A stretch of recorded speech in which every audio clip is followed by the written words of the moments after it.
happy year. All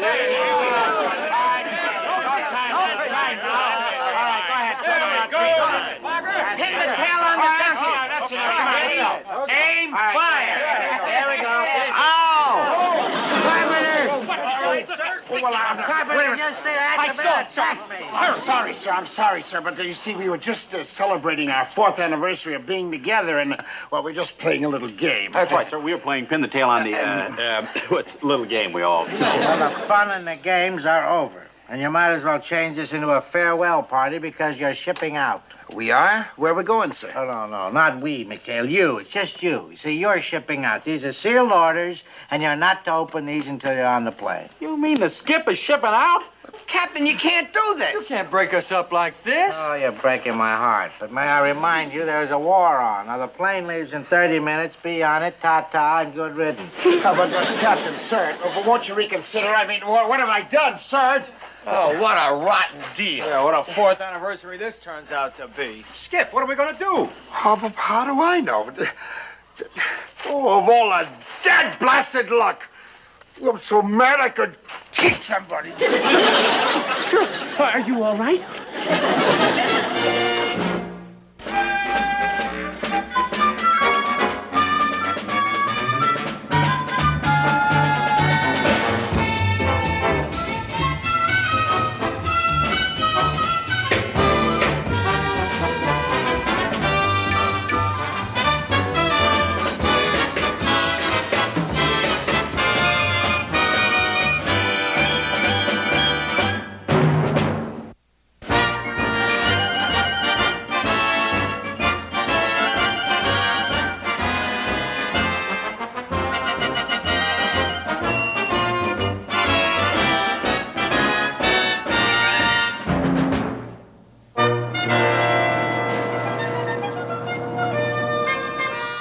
There isn't one man on this list that's qualified to take over command of the 73. But, sir, these are some of the finest men in Some our... of the finest desk jockeys. That's what's on this list. There isn't a man on the list with any experience with a boat outside of his bathtub. Well, even Parker's got more experience at sea than all of these men put together.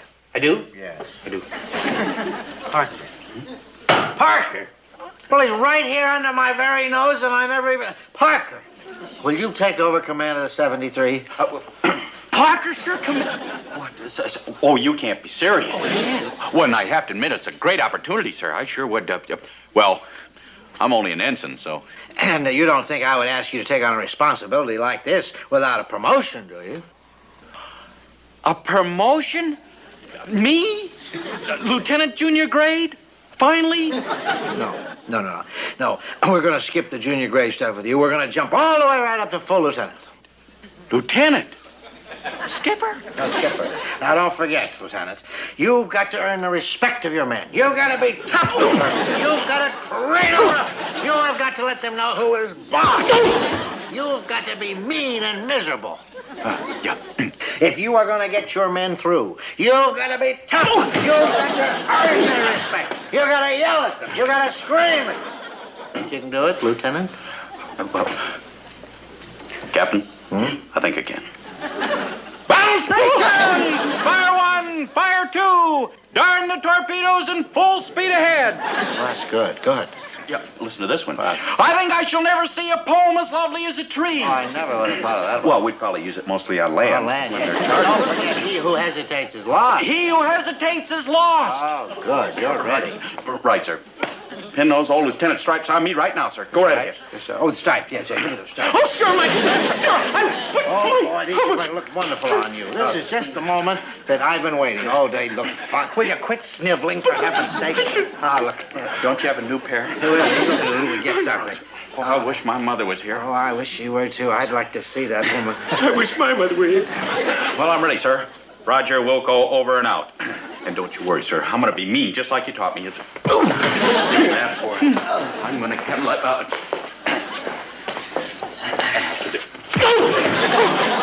got it. I'm going to eat cakes and everything. I'm telling you. Don't you worry, sir. I'm going to be a bigger stinker than you are.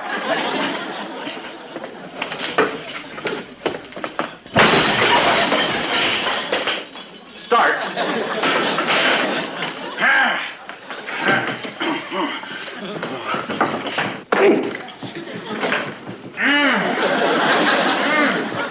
My stripes. You gave him my stripes that I worked so hard. Stop with the stripes already. He's going to use those stripes. He's going to become so gung-ho that he will drive that 73 gang until they crack.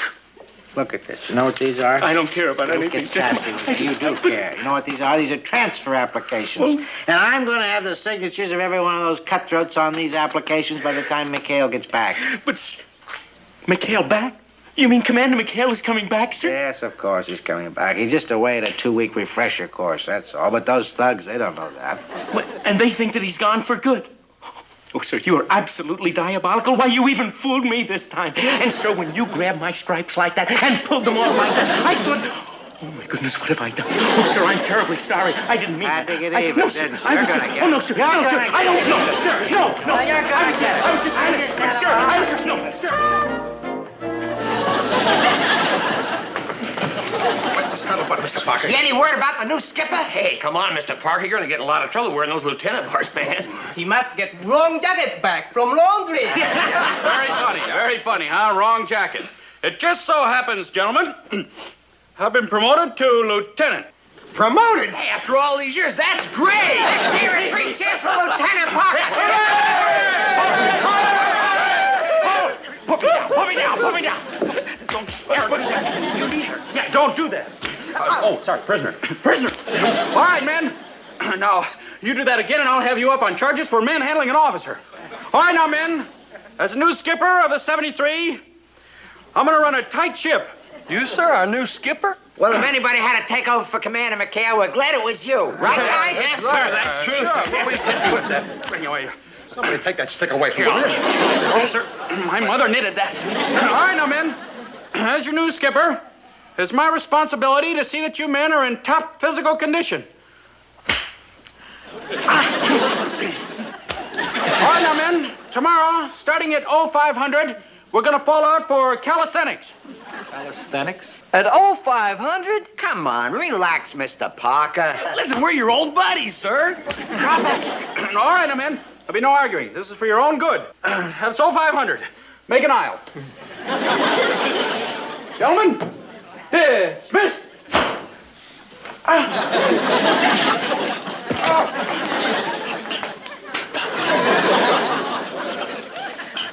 Gentlemen, the door to my room is always open, and I want it fixed.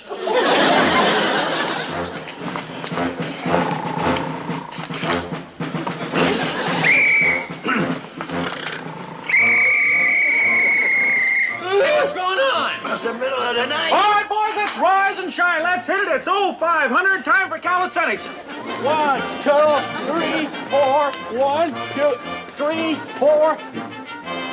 Battle stations! Battle stations! Battle stations! Battle stations!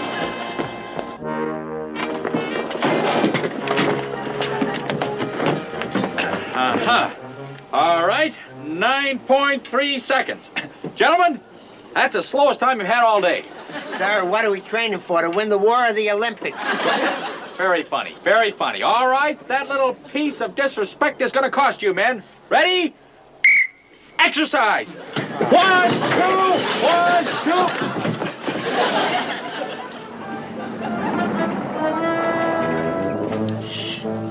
Now, Elroy, from here on in, we're going to go slowly and quietly. I want to see how Mad Dog Parker's doing. By now, he must have his men ready to crack. I hope so, Elroy. I hope so. All right, now, men. Men, now just remember, pretend that I'm a German machine gun nest. And while you're crawling, keep your heads down. And anything else that might, keep it. All right, ready? Go!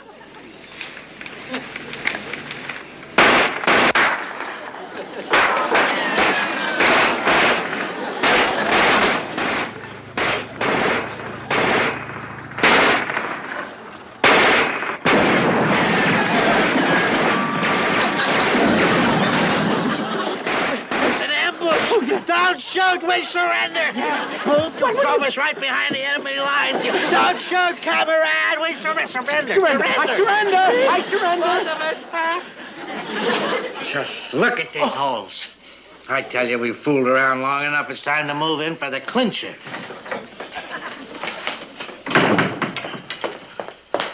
Lieutenant Parker reporting, sir. Look, sir, I'm sorry about what happened this afternoon. You know, with the bullets and everything, they normally wouldn't... Tut, Lieutenant. I mean, that's all right. That was all in the line of duty. You mean you're not mad, sir? Mad? Did you hear that? You mad? How can I be mad at one of my favorite skippers, huh? Well, you know something? You're getting to be my favorite officer. Yes, sir. Well, he did it to my... Yes, sir. That's quite all right. Now, the reason I called you over here, Chucky, is I want to know what kind of shape your men are in. Oh, they're as hard as nails, sir. Yes, sir. I've been exercising them every chance I get. Yes, sir. I'm glad to hear it because I'm going to send you on a tough, rugged mission. Oh, boy. Is it something big? I mean, like picking up the mail? No. Much bigger than that. I mean, you volunteer? Well, yeah, sure. And I speak for my men, too, sir. Yes, sir. You name it. Amalfi Bay, Lieutenant. Amalfi Bay.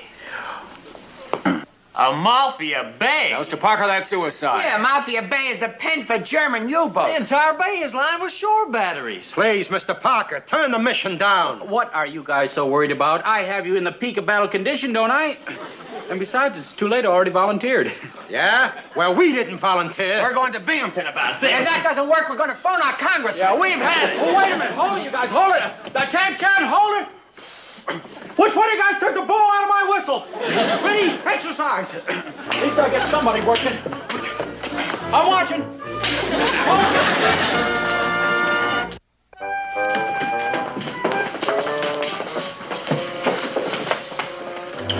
Well, it's not payday. What do you men want? What is it? What?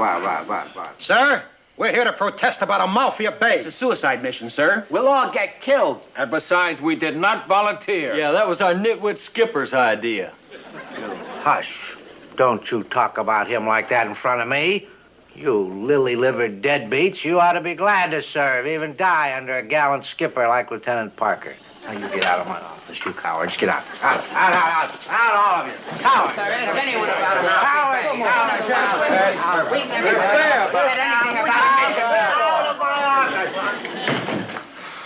Well, what do we do now? Make out our wills. What else? Well, we wouldn't be in this mess if Commander McHale was still here. Wait a minute, guys. Dig this. Attention all PT boat personnel, enlisted men wishing to transfer immediately to duty in North Africa can obtain applications from the area commander. Transfer? Immediately.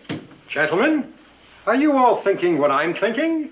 Carpenter, are those transfer applications all ready? Oh, yes, sir. Yes, sir. I have every last one of them right here, sir. Right here. 5, 4, 3, 2, 1.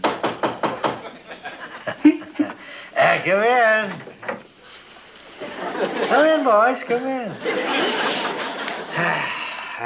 There they are, Elroy. 5 transfer applications, all signed and in my hot little hand.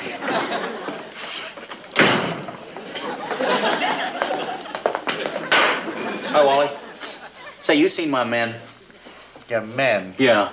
You mean the crew of the 73? Yeah, They were those... just in here a few minutes ago signing their transfer applications. Oh, good. Well, I've been looking for those guys all day. They've transfer? You mean that they want to... Well, now, wait a minute. I tried to be a model officer. Well, I tried to be mean and nasty and obnoxious, just like you told me. Well, now, where could I have gone wrong, Wally? I would say that it all started in the maternity ward, you boob, and don't call me Wally, Ensign. Henson? Well, now, wait a minute. Remember you promoted me to lieutenant the day we were... Yes, I'm breaking you right back down to Ensign. Get off of my desk. I bought those at the Now, PX. if you'll sign these transfer applications, you can ship out with the rest of those 8 balls. And you might as well sign it. Oh, I would want to be in your shoes when Commander McHale gets back. You mean the skipper's coming back? Don't pay attention, he's a blabbermouth. Oh, boy, wait till I tell the guys that the skipper's coming back. Are they ever going to be glad to know this? And they won't even... Hey, wait a minute, I get it. This whole thing was a plot and you tricked me. So I tricked you. So what? What are you going to do about it? I've got the signatures right here on these transfer applications, and I'm going to keep them in here until the courier arrives from headquarters at 1600 hours. And there's nothing that these goons can do about it except pack. And you had better change your mind about signing this one. Yeah? Well, you can keep your transfer, because I'm not signing. And for...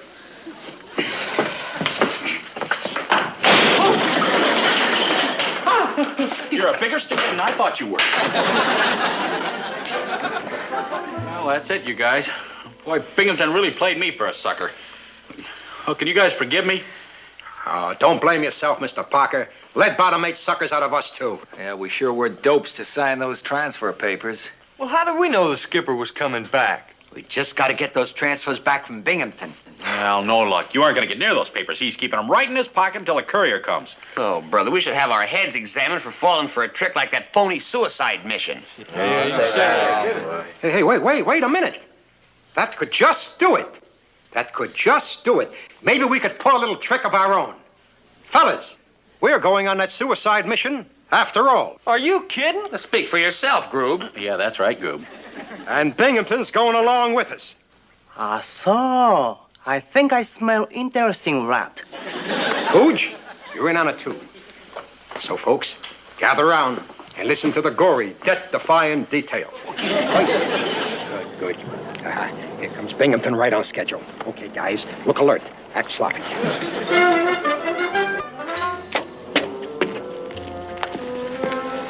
That's a happy little group. Thanks to you, sir. Yes, we'll do the same for you sometime, Captain. Where is Ensign Parker? He phoned me that he changed his mind about signing these transfer orders, so I rushed right over here. He's on the 73 boat packing, Captain. Don't look so unhappy, boys. You can't win them all. Ta-ta. Parker? Oh, there you are. I'm not talking to you. Oh, I couldn't care less who you're talking to. Now, sign this transfer application. We'll both be on our way. Well, the only reason I'm signing it because I promised the men I'd see him through to the end. It's very noble of you. Now, shall we get on with the little ceremony? Yeah, oh, boy. Here, you hold this. I don't want that. All I want is your signature. Don't you throw po-po around like that. What is that? Are we moving? Where's the engines? Moving. No, I didn't hear anything. Here, let me have this. Now, let's see. Where's the dotted line? Here it is. Yeah. Here's the dotted line. Oh, the dotted line. Now, do you want me to sign above, below, or right on it? I don't care. Just sign it, that's all. All right. I can't. Pen's all out of ink, see? Sorry about that. Never mind that, you nitwit. Just sign that thing. Sorry. Could I dip my pen in your jacket? You can dip it in my ear if you want. I would sign it. Please, sir. I'm going to miss you, too, but a public display, I don't... Oh, stop that. Get away from me. We're moving. Sir, we just got special orders. We're to proceed immediately to Amalfi Bay. Amalfi Bay? Yes. Oh, don't worry, sir. I'll handle this. All right. Tell the men to cast off and all full with their engines and battle stations. Right, sir. Right. Now, wait a minute. Wait a minute. We can't go anywhere. I've got to get these applications for transfer to headquarters. Here you are, sir. You better put that on. Heading right into the teeth of a German U-boat base. Maybe you're heading, but I'm not heading any. Promote you. You stop this boat, Marsh, and that's an order. Here, don't pay any attention to him. I've seen this before. Battle fatigue. Wait a minute. Might get clobbered, sir. All right. Clobbered. Move on. I want off of this thing. I know my way.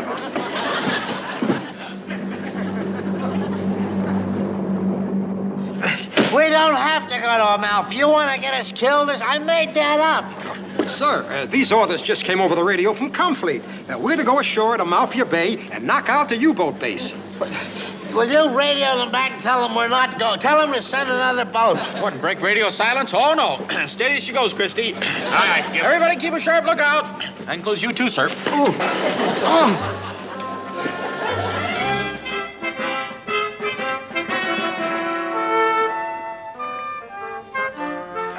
Boys, I've got a wonderful idea. Why don't you all go on ahead? I'll stay here and I'll watch the boat.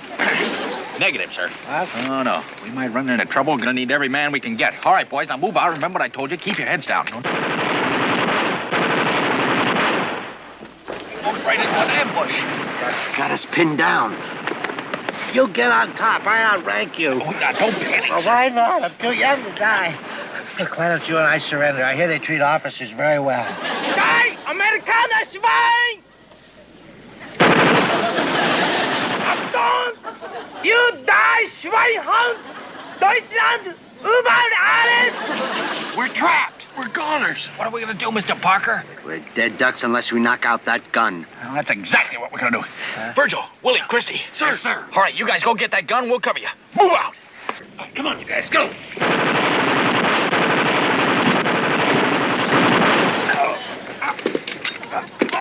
So long, Mr. Parker.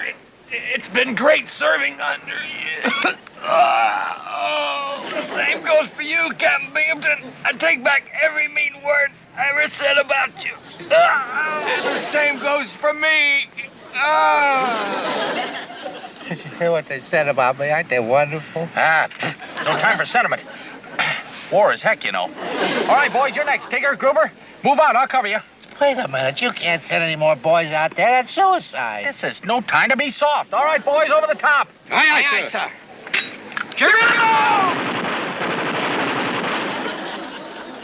At a time like this, I can't think of anything to say except give my regards to Broadway.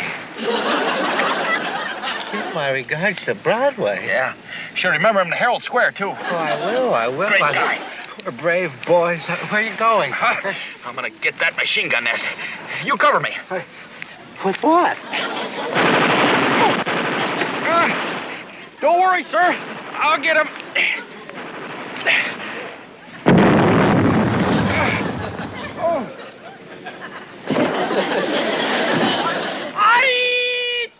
Akuduriba! You got me!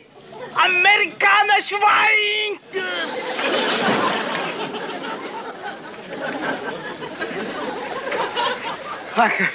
Parker, you stopped the guns. Where'd they get you, boy? Where'd they get you? It doesn't matter now, sir.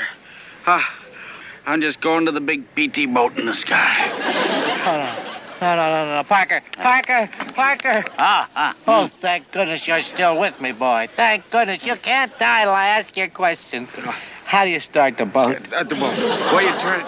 The boat. Oh, well, sir, there's just one last request I got to ask you, sir. Huh? No, it's not for me, mind you. Anything. It's more or less for the men, sir. I was just wondering, sir, could we all be buried in Volta Fiore instead of North Africa? Of course. We can. Oh, you're kind. But what about the transfer papers? Oh, sir? you're delirious, but don't worry about the transfer. Look, these are the transfer papers, see? Look at the transfer papers. That's what I'm doing with the transfer papers. Now, how do you start the boat? Oh, sir, it's too late. It's anchors away and stop all engines. Oh, this poor boy. Oh, what a stinker I've been. Oh, why?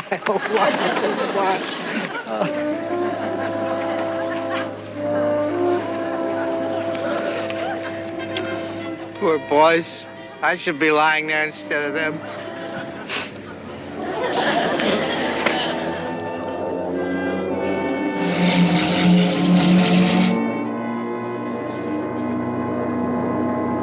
That's a German plane. Hey, let's get out of here. Yeah, but Binghamton will see us. Who cares? That guy's liable to kill us. And for real. Boys,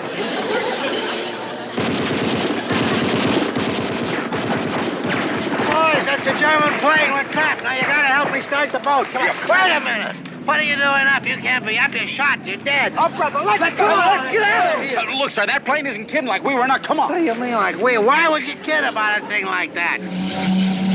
That was just a trick to get me to tear up those transfer papers. Look, sir, that's a real Jerry. Now, come on. You're not fooling me. It's McHale up there.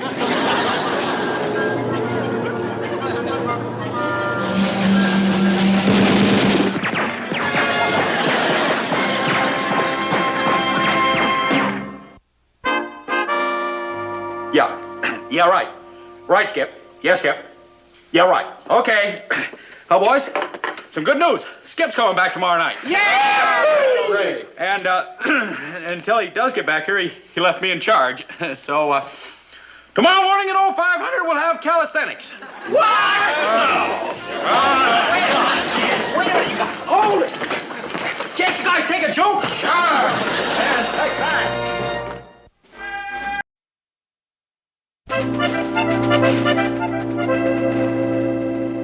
Hey, boys, these decorations look absolutely great. Okay, guys, let's get these posters up. What do they say?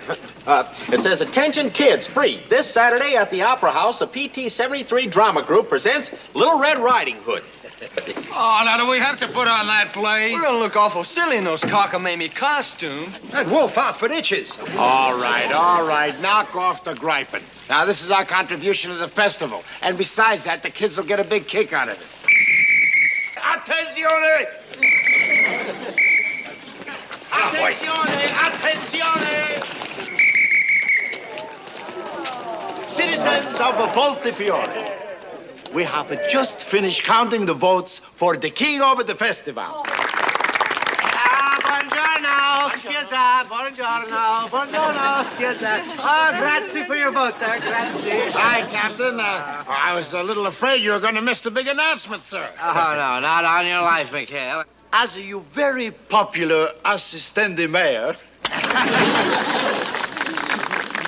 I'm proud to announce the winner of the King of the Festival contest. The nominees are Capitano Binghamton and the Commandante McHale. And the winner is... Envelope, please.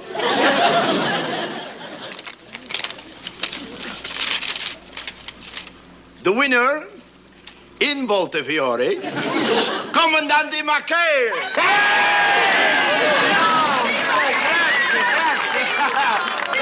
Tough luck, Captain. I hope there's no hard feelings, sir. Of course there's hard feelings. I'd make a much better king than you. The whole thing is rigged. The fake. The fake. Fake.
Well, he did it to me again, Carpenter. I could have been king if it wasn't for McHale's. I have got to get rid of that phony two-bit ballot stuff somehow. I've got to. Oh, sir, look out. You'll spill your lunch. Now, come on. Let's eat it before it gets cold. Come on now. How can I eat when I've just been dethroned, for heaven's sakes? But, sir, you've got to eat something, and you don't have much time. That Lieutenant Pratt is due here any minute. King Binghamton. How about that? Okay. Think how that would have impressed the general. King Binghamton. Who's Lieutenant Pratt? What are you babbling about? I don't know any lieutenants. Sir, I already told you. He's the psychiatrist from that hospital ship that landed here this morning, and he seemed very anxious to talk to you, sir. Well, I am not most anxious to talk to him. I've got enough troubles without talking to some quack head shrinker. Now get this slop out here. Just leave me alone. Leave me alone. Please, sir, you've got to eat something. Would you please, just for me, would you eat a little something? Now look at that lovely minestrone soup. I hate it. Oh, no, sir. Look, it looks delicious. Goody. Come on now, sir. Come on. I don't want that. I don't want it. Well, this would have been on easier, sir. Wasn't it delicious? Now, come on, just a little more. Now, open wide. Open. So help me. Who the blazes are you? Lieutenant Pratt, sir. Medical Corps Psychiatric Team. Listen, I'll just wait outside while he finishes feeding you. He is not feeding me, and go peddle your ink blot someplace else. Now beat it. Please don't shout. See, everybody's always shouting at me, and I can't stand that. What is this? We get them all in here. I'm telling you. All right. Don't come unglued. See, what do you want? Well, all I want, sir, is a moment of your time to discuss Commander McHale. McHale! See, you're shouting again. Oh, well, you said the key word. Don't you ever mention that overgrown water rat in front of me again. Did you get these outbursts often? Well, don't you talk to him. You talk to me if you're talking about me. It's just that McHale has turned the people against me. He's poisoned their simple little minds. He's the reason that I'm not king. You want to be King. I don't want to talk about it. Now you just get out of here. Let me suffer in peace. But, sir, my assignment is to check out all the men in this area for combat fatigue. We're shipping the more serious cases back to the States. You're shipping the cases of combat fatigue back to the States? That's right. On the hospital ship on Saturday. Well, why didn't you say so, Doctor? I mean, I wouldn't want you to go away empty-handed. I may have some customers for you. You may? Oh, Doctor, I think you should take a look at Commander McHale and his men. They've been acting awfully weird lately, but unfortunately, right now, they're out on a long patrol. Oh, but, sir, Commander McHale is on patrol, a long one, right now. Yes, he doesn't remember anything, do he?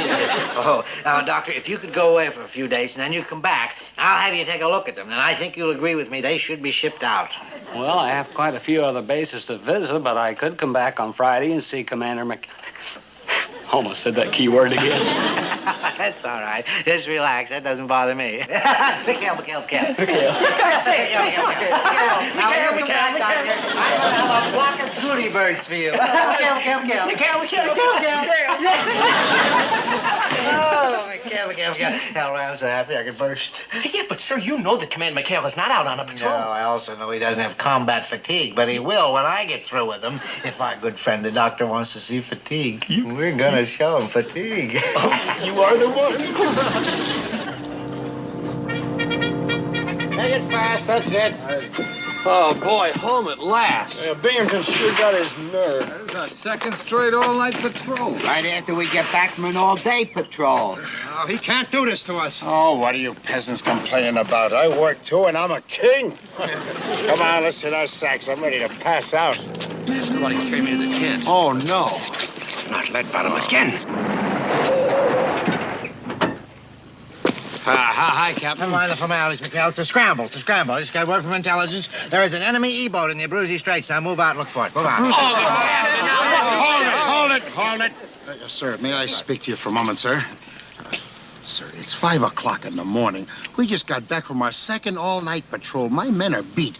Couldn't you send out one of the other boats, sir? Negative, McHale. Shove off, you men. Shove off. Captain, we're dead. We haven't been to bed for 48 hours. Yeah, are these men gonna shove off, or am I gonna brig you all for insubordination? All right, men, let's shove off. Come on. How much can a boy stand? I'm gonna have my mother cancel your Christmas fruitcake. Oh, but, sir, your plan is working beautifully. They're ready to collapse. Parker may have said the magic word, Elroy. Fruitcake. I think it's time to send for our psychiatrist friend. These boys are sick. I'll never make that wine cellar, boys. This is where I get off. I'm dead. Pleasant dreams. Oh, man, where do I lie down? Oh, wait till next month. Boy, leave me to my sack. I could sleep for 100 years. Wow.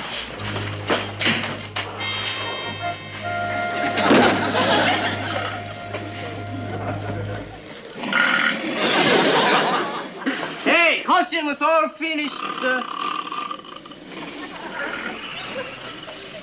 Holy kamikaze! Okay, everybody up! Sunshine and rise! Wake up! Everybody up! Hey, Skipper-san, tell guys to wake up. Festival starts tomorrow. They gotta try on costumes. なっちゃな、まったくみんな。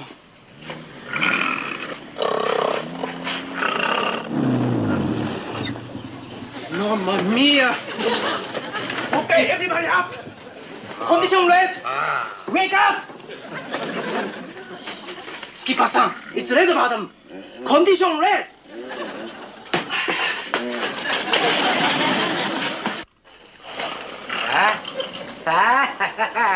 How about this, Doctor? Did you ever see worse cases of combat fatigue than these? Oh, I'm gonna miss these boys. All right, wake up, man. Come on. Oopsie daisy. On your feet. Come on. Come on. On your feet there, sir. Come on. Come on. Oh, Doctor. Doctor. Get a load of this. Hey, this is Exhibit A. I mean, this is the prize boob of the whole litter. Chucky, Chucky, wake up, Chucky. Lieutenant Pratt is here. He's going to send you on a nice long ocean voyage across the sea. I'll be the one to make any medical decisions here. All right, Ensign. Let's have a little chat, shall we? You just relax and tell me all about yourself. Well, I was born in Chagrin Falls, Ohio, and I guess I was about 18 months old before I spoke my first words. Dad. Dad, why are you wasting time on this dum-dum? I'm not a dum-dum. I didn't say dad till I was almost 2 years old. How old were you when you started talking? I was about 10 months. I said goo-goo very clearly. I mean, he's the one you're examining, not me. All right, then, tell me, Ensign. Do you hate your mother? No. But I can't stand my Aunt Sophie. You know why? Made me stop sucking my thumb. Ruined my whole Betty Bye time. I knew he was a thumb sucker the minute I laid eyes on him. I knew that. Well, what's wrong with that? Didn't you suck your thumb? I know I didn't. Sorry, I cuddled my teddy bear, but I... Never mind. It's very interesting. Tell me, were you an only child? It's none of your business, Walter. He's the kook here. All right, I'll be the analyst here if you don't mind. Now. How did Auntie Sophie stop us from sucking our thumb? Well, she burned my baby blanket, that's how. Yes, sir. Did you ever try sucking your thumb without your baby blanket? It's a big nothing. I know. My baby blanket was my best friend, too. I used to call it my gong-gong. Gong-gong? Called mine Fuzzy Wuzzy. Boy, I bet that was neat. What color was it? What is it, gong-gong in a fight? Will you stop with the drivel, Pratt, and get these ding-a-lings locked up? Captain, this man is as normal as I am. I'll go along with that. I'm inclined to believe that these men are all simply exhausted from the lack of sleep. That's not the case at all. These men are suffering from combat fatigue. They are not normal. They are not normal. You're gonna wake them up. Now, let's get out of here. I don't want to get out of here. These men are cooks. I want them locked up. Come on. Can't you see for yourself?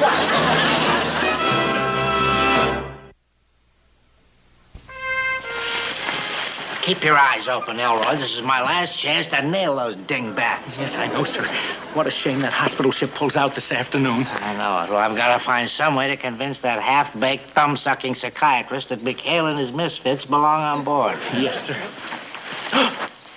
Mr. Parker, I don't want to be a wolf. All right, you guys, now we're going to rehearse the finale, so come on over here by the tent and line up. This is the miracle that I've been praying for. Oh, thank you, Mother Goose, wherever you are. So wait a minute, what are we getting so excited about? Those are only the costumes they're going to wear in their play at the festival. I know that, and you know that. Yes. But the nitwit doctor, he doesn't know that. You just follow me, let me do the talking, keep your yap shut. All right, higher there, Christy. Hey, don't bend your knees there, Grandma. All right, now shuffle off to Buffalo, wave bye-bye to Kitty. One, two. Keep waving, you. Ow! No, you gotta have your legs higher if you're gonna do it. Good morning, sir. Good morning.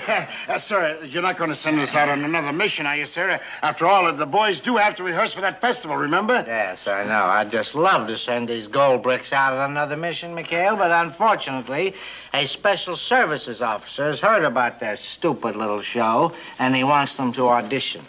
Audition? Them? That's idiotic.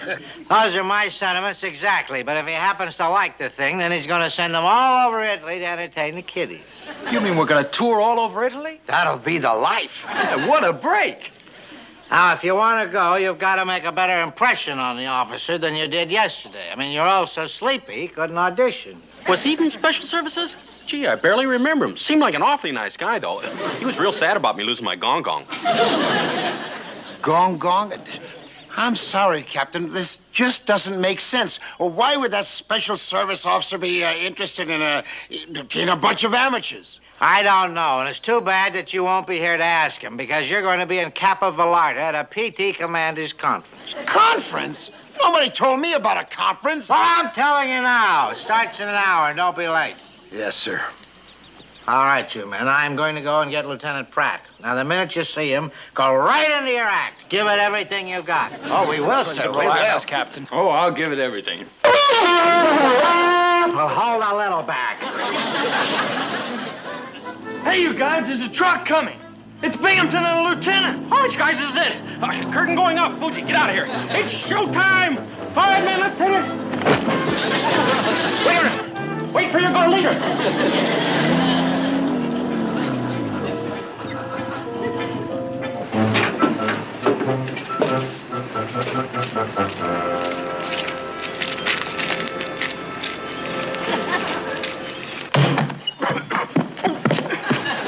Oh, hi. Hi, it's one of my forest friends. Look at there, Doc. What'd I tell you? Look. I'm going to my grandmother's house. She is very sick, and I'm taking her something to eat. Beware, beware, the big bad wolf is coming. Oh, hard. Those poor sick boys. They reverted to their second childhood. Don't worry, little Red. I shall save you. Oh, I can't stand this another minute. Come on, let's haul him in. Oh, wait. I want to see how Little Red Riding Hood gets away from the wolf. That's the most exciting part. Doctor, if you're going to stall around, they're liable to miss the boat. Now, you go get the motor started, and I'll go and get... Oh, listen, you better take off this medical insignia. See, if they know that you're a doctor, liable to get violent. Can't let them know I'm a doctor. Ah! Ooh! Ah! Blood. Wow. Wow, wow. Oh, Mr. Wolf, what big teeth you have. Oh, how are we doing, Captain? Fire smash, real smash. In fact, Lieutenant Pratt wants to take you with him right now. You mean we're going to start our tour this minute? What a break. When do we open? Well, I can't tell you that because it's classified. That's what it is. It's classified. But I can tell you this. You're going to be very surprised. Very surprised. Everybody in the truck. Here we go. Up, up, up. Wait for Granny!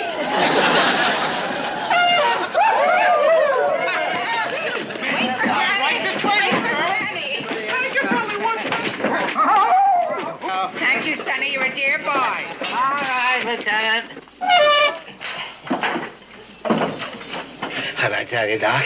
We've got a truckload of fruitcakes. We better get them to your hospital ship on the double. I've already alerted Colonel Wilcox, our chief psychiatrist. He'll be waiting with a padded launch. This could be the catch of the year. Wait, hey. Boys falling into trap. Hey, Fuge, Mr. Skip. Skipper-san, where are you? I'm back here in Volta Fiore. That Binghamton has sent me out on a wild goose chase. I don't know. I think he's trying to pull something. He already pulled it. He and Dr. Fella just left in truck. They shipping boys out on hospital ship. Hospital ship? What for? But how? Why? Red Bottom say they bunch of fruitcakes. Fruitcake? Oh, no. He what? Why, that dirty look. All right. I'll talk to you later, Fuge. Doggone it, guy. Dino, paisano. Venite qui. What's the matter, Your Majesty? Look, they kidnapped my crew, and you gotta help me rescue them, all right? Sì. Va bene. Allora, facciamo così.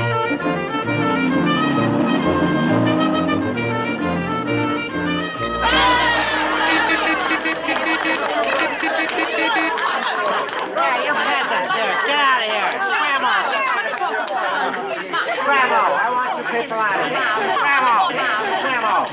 Oh, my.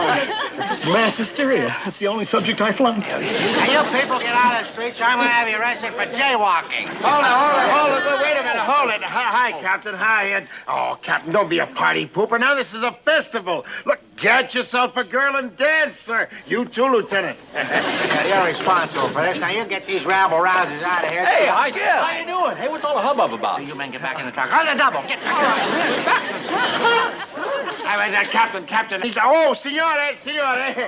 Sir, the assistant mayor has some news to tell you. See, Capitano, all of this noise is no riot. The people, they are hailing the new king of the festival. But a king? What king? Sir, they recounted the votes, and you won. Congratulations, sir. Senti.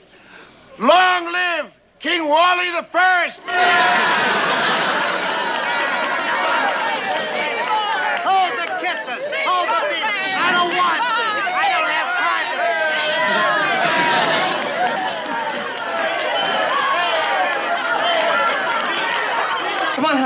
go now. Come on. Upsy daisy. Get right in there. Here, let me give you a hand, Lieutenant. Better yet. Look, why don't you go and look for the colonel? And I'll keep an eye on your patience. Oh, then you know. Good, Commander. Don't let him get away. Oh, no. Be right back, kiddies. You knotheads. Boy, you went right into Leadbottom's trap. That lieutenant happens to be a psychiatrist, and they're going to ship all you guys out in a padded launch. Padded launch? You mean he's not from special service? No. He's a psychiatrist? Oh, the crummy, low-down. All right. Now, wait a minute. Come here, will you? Hurry up with the laundry. Here, there's your laundry with uniforms in it. I want you guys to change into them, and I'll explain to you what we're going to do. Commander? Oh, Commander! The colonel's arrived! And Commander? Ah!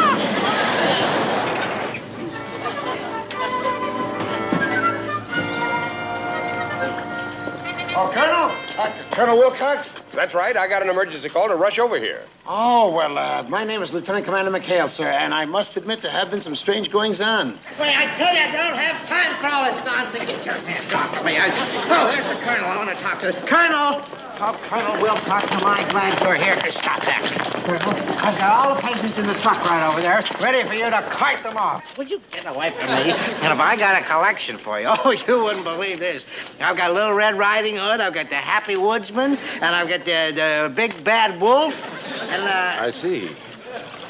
And who are you, may I ask? And what are you doing in that outfit?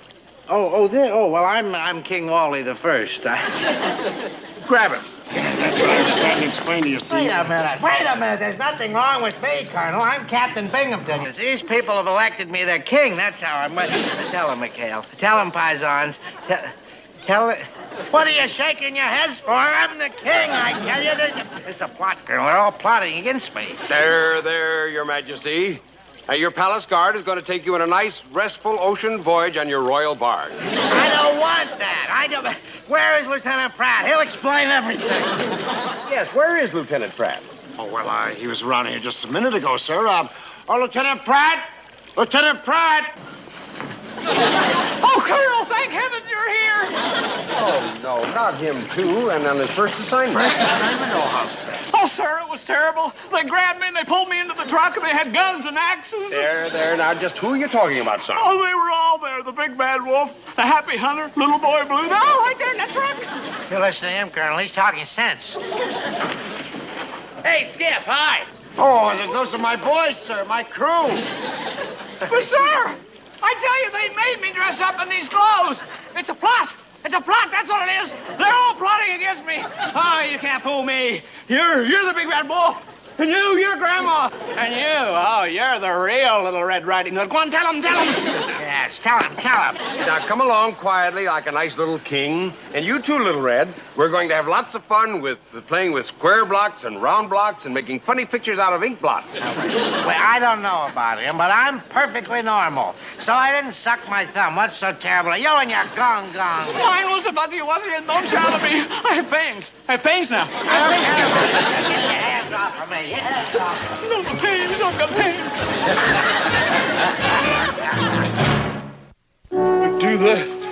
Well, that festival was a blast, wasn't it? Yeah, especially without Leadbottom. I wonder where old King Wally is now. Well, that hospital ship left here about 2 days ago. Let's see. They ought to be passing Gibraltar just about now. That's nice. Hey, Chuck, what is it? Oh, I thought it was some German commandos in a life raft. But it's only Binghamton. Binghamton?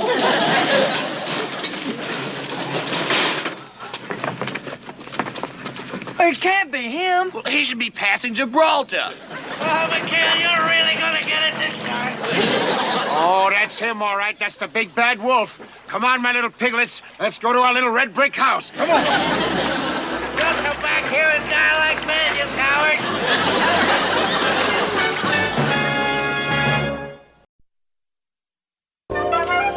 Captain, sir, I just received this communique from the public information officer. Guess who's flying in here this afternoon?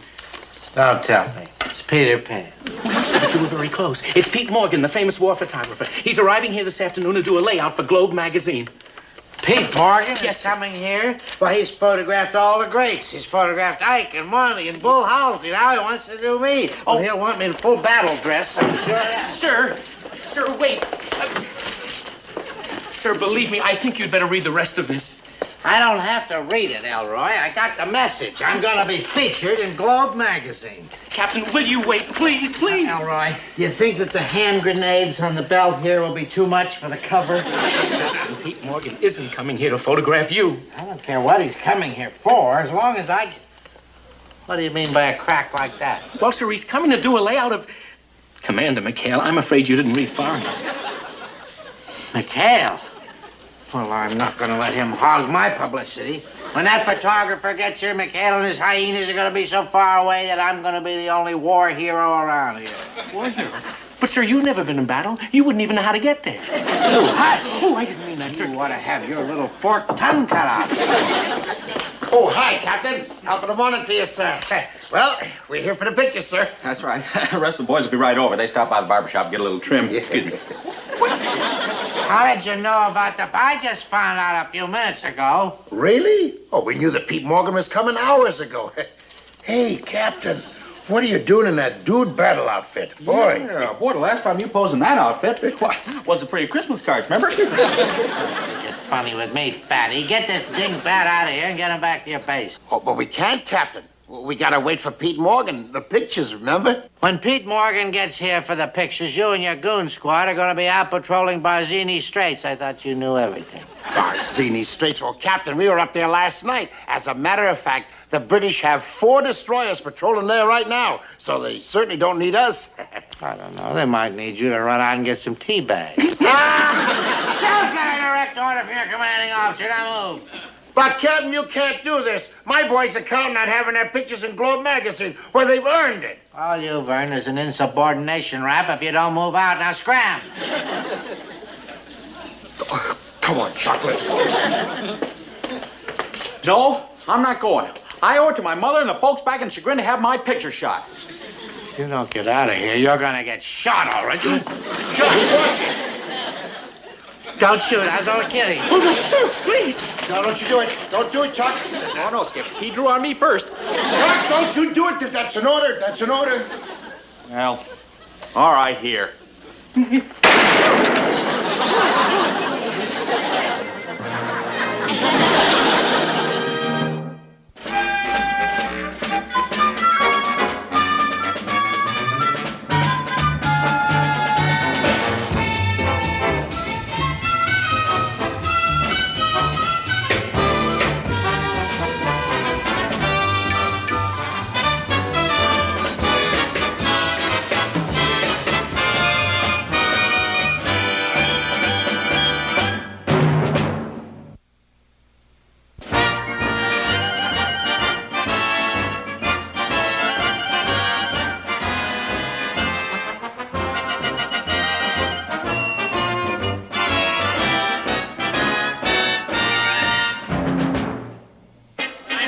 The war is over. The war is over? And how it's over?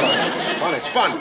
Well, who does he think he is? And you bet. Okay, boys, here we go. Let's get on board. We're going out on patrol. What is all this?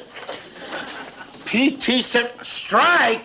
Skip, you coming with us? We're going over and picking Lead Bottom's office. Have you guys flipped?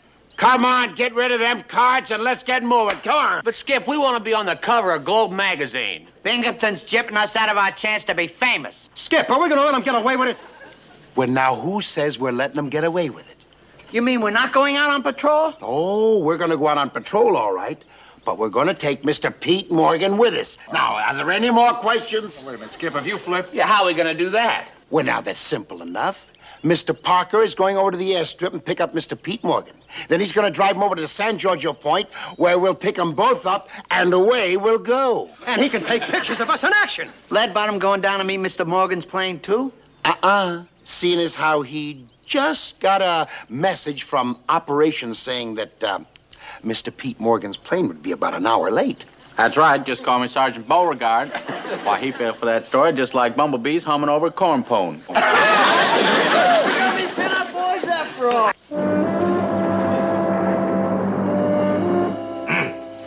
Mirror, mirror on the bravest one of all.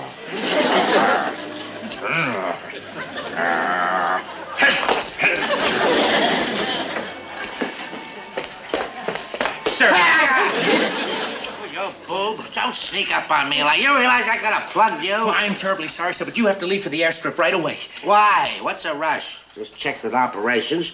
Pete Morgan's plane won't be in for an hour. Well, that's odd, sir, because I just received a call from Lieutenant Keller out at the strip, and he said the plane would be 15 minutes early. Well, I wish they'd make up their minds, for heaven's sakes. Wait a minute. Something going on here. I thought that rebel sergeant's voice sounded familiar. That was Parker. Sir, Commander McHale and his cutthroats must be plotting something. They didn't go out on patrol at all, I'll bet. Oh, this is beautiful, Elroy. This is disobedience of a direct order. You pick up Pete Morgan and tell him to be sure that his camera is loaded. Where are you going, sir? I'm going to get the cover picture of the year. A band of mutineers being brought in by Killer Wally Binghamton. Get going. Aye, aye. Killer. Sir. Oh, McHale. This time I'm really gonna get you.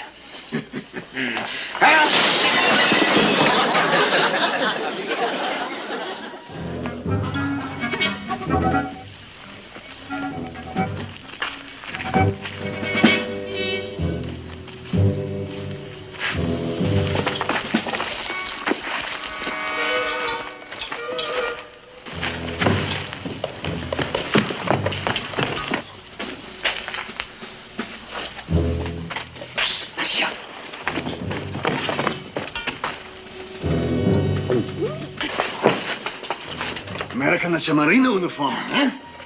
Sitz sie an, schnell. Ganz gute Idee.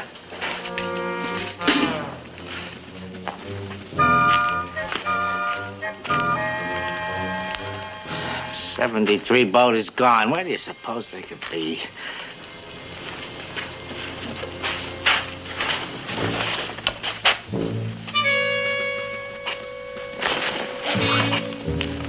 Ah, they're still here. My mutineers are here. All right, everybody in there. Freeze, you're all under... Oh, darn it. Stand right where you are while I pick up my bullets. Ow! Stand up, Captain, or not a sound out of you. How dare you step on my hand like that? Said silence, Schwein. Fine. Who are you people? It is most unfortunate that you dropped by, Captain, but very fortunate for us. Raus mit den Uniformen. Schnell. Raus with you. Oh, you're Germans. Oh, I didn't know that. I thought in those uniforms, I thought you were McHale and his men. You see, I hope nothing I said offended you, but I'll just be auf Wiedersehen along. Halt! Take one step when you are a dead captain. Dead cat? Oh, no, don't shoot. I mean, don't. I want to help you, you see. What are enemies for if they can't help each other? Here, you forgot one. Oh, that's very kind of you. See, we have been separated from our patrol and we must get back to our lines. Do you have a car? Yeah, oh, I have a Jeep right outside. You'll like it. Be my guest. Oh, I'm so glad you're not one of those name, rank, and serial number dummkopfs. Okay, I'll give you that, too, if you want. Well, very good, then. We go. The alligator. I'll show you where my Jeep is, but please don't take me with you because I'm terrible to travel with. I get car sick and everything. All right, quiet. We need you to talk for us in case we get stopped. So eine Verrückte. Ja, eine so große Idiota. Yes, if you don't take me, I'm not going to snitch because some of my best friends are Germans. Yeah, I even had the German measles. I loved it. Silence. You do as I say or you will force me to go bang-bang. Now move.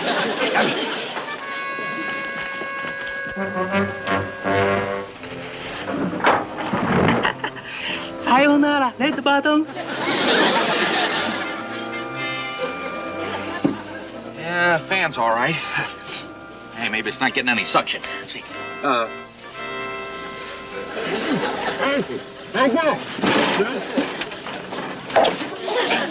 Get the suction,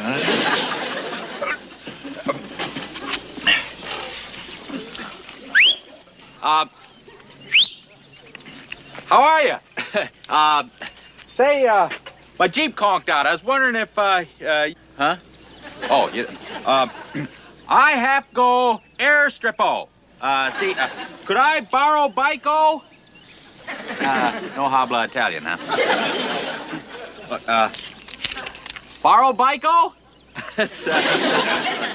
Get that. There you go. Thank you. Gracias. Yeah. See you around. Pick it up at the airstrip. Gracias.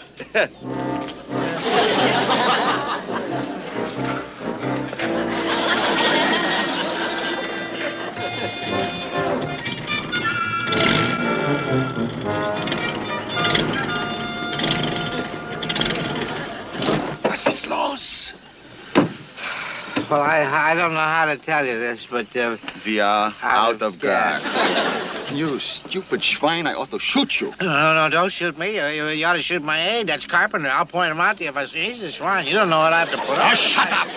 Dummkopf, nicht alle Gasoline. Ja, große Dummkopf. Yes, that's what I'm... Well, look, I've got a marvelous idea. You're going to love this. But I'll go and get some gasoline, and you fellas stay here. I'll be right back. Halt! We will all go for gasoline. Now, where is the nearest town? Nearest town is Volta Fiore, but you won't like that. It's full of stupid Amerikaner Schweinhunds. Yeah, we will like that. We will go with you. And you will say that we are new sailors. Replacements. And if you try to warn anyone, you are kaput. Now, we push. I'll steer. You push. Better. Schieb den Wagen. Alle gehen das ab. Schnell. Help! Hey! Look out! Oh. Huh? Oh, how are you? Oh, hey, Mac, don't you know how to drive? Don't you know that a sailor on a bicycle has a right of way?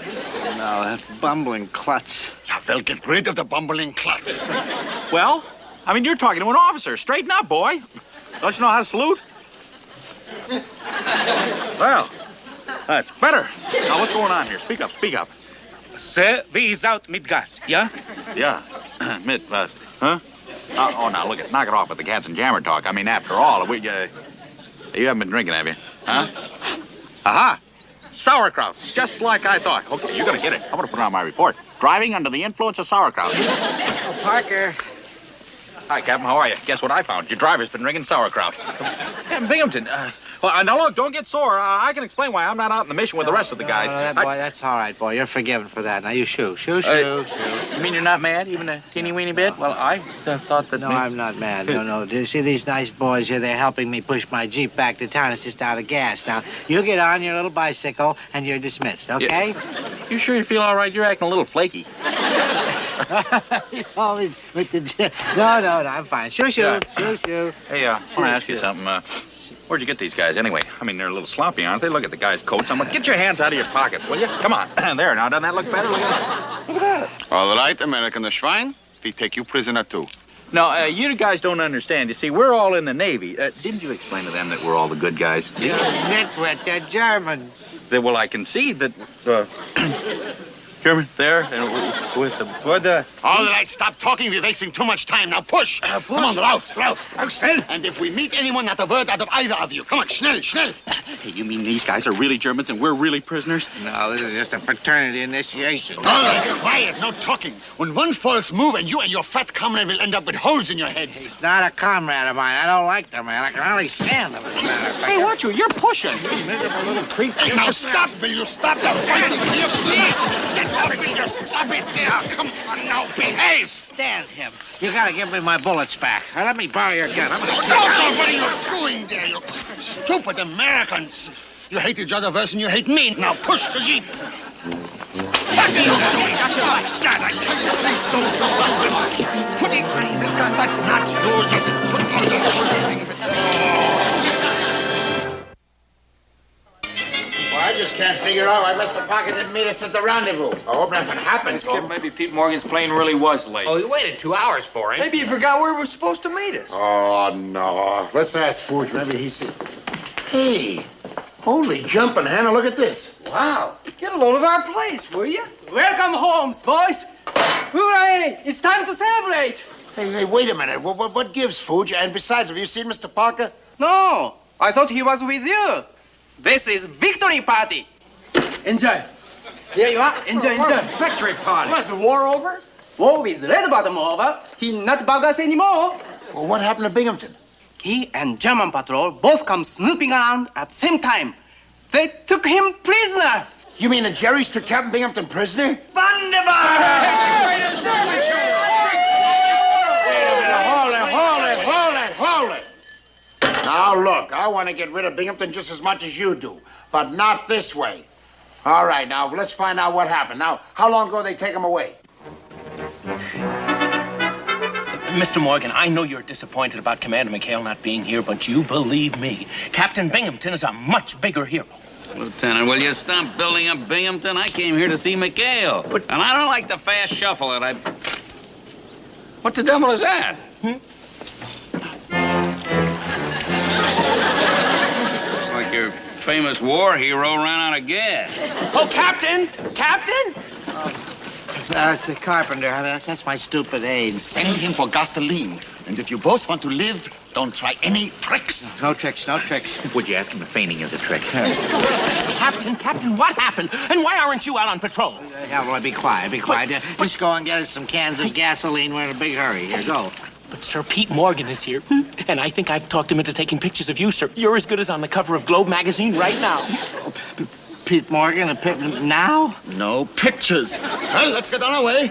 Hey, wait a minute, stop that. Did you hear me? I said don't. Captain, who are these men? The captain is giving us a lift back to our base, and we're late now.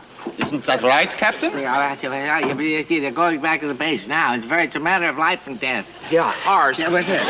Captain, Mr. Morgan has to leave, and don't worry about these sailors. They can hitch a ride on the supply truck. There's one coming by every few minutes. Mr. Morgan, would you please? Mr. Morgan, but sir, sir.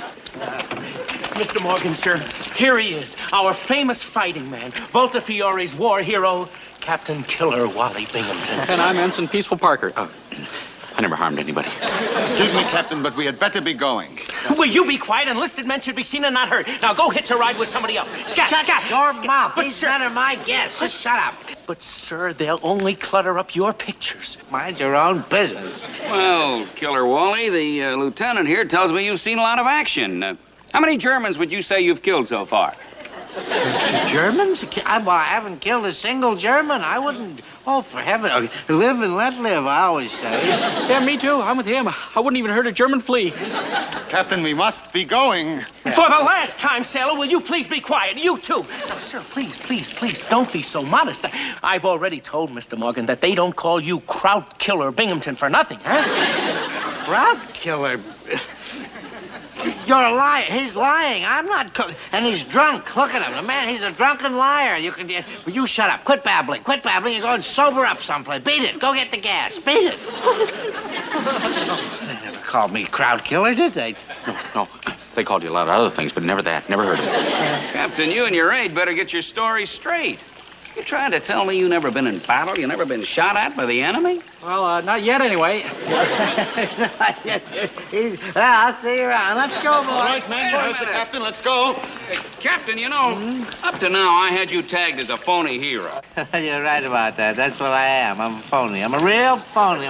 The men even call me chicken. Is that right, Parker? Chicken. Oh, yeah, they call him chicken. In fact, he's so chicken, we throw him corn. Sorry, boys, I'm not buying. Anyone plays himself down like you do has got to be the real thing.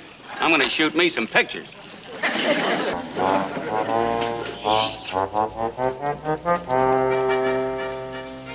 that's them all right. Holy jumping Hannah.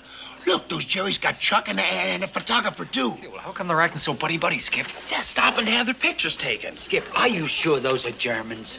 Yeah, those are the Jerry's, all right. Looks to me like they worked themselves into some kind of a spot they can't get out of. What are we waiting for? Let's jump them. No, hold it. You can't jump them. The very first thing those Jerry's would do is to shoot our people. Here, take a look. You see them? They're keeping them covered with those guns inside their jackets. Their jackets, our jackets. Skip, we gotta do something. We are gonna do something. We're gonna begin by stashing our weapons. Stashing our weapons? You're kidding. Well, wait a minute, Skip. Those Jerry's have our 45. Will you guys listen to me? Those Jerry's aren't gonna stay there all day. Now, come on, stash those weapons. I'll tell you how we're gonna work it. Now, come on. All right, hold it, everybody. Still. That's it. Good. Now, Captain, I know you must hate publicity, but you owe it to the folks back home. Now, I want to get one more of you pushing the Jeep back from your mission. Captain, tell him we cannot wait any longer. We must be going. At ease, sailor. This layout happens to be for Globe magazine. You know, you're getting a break. The folks back home will be able to see you. Well, yeah, he's right. Globe is the biggest selling magazine back in America. Did you get it in your country? What do you mean, their country? What country are you fellas from? Yeah. Oh, well, I was just kidding. See, these guys are from Brooklyn, and we're always kidding them about being foreigners. Dodgers. The booms. All right, now, so you two fellas switch place. You stand over there, Captain, right next to Mr. Parker. And I want you boys smiling at the captain like you're real proud to be on his team, okay? All right, here we go. Let's see. Come on, fellas, don't look so glum. Give me a great big smile. That's it. Hold it. Okay, now I want to get one more.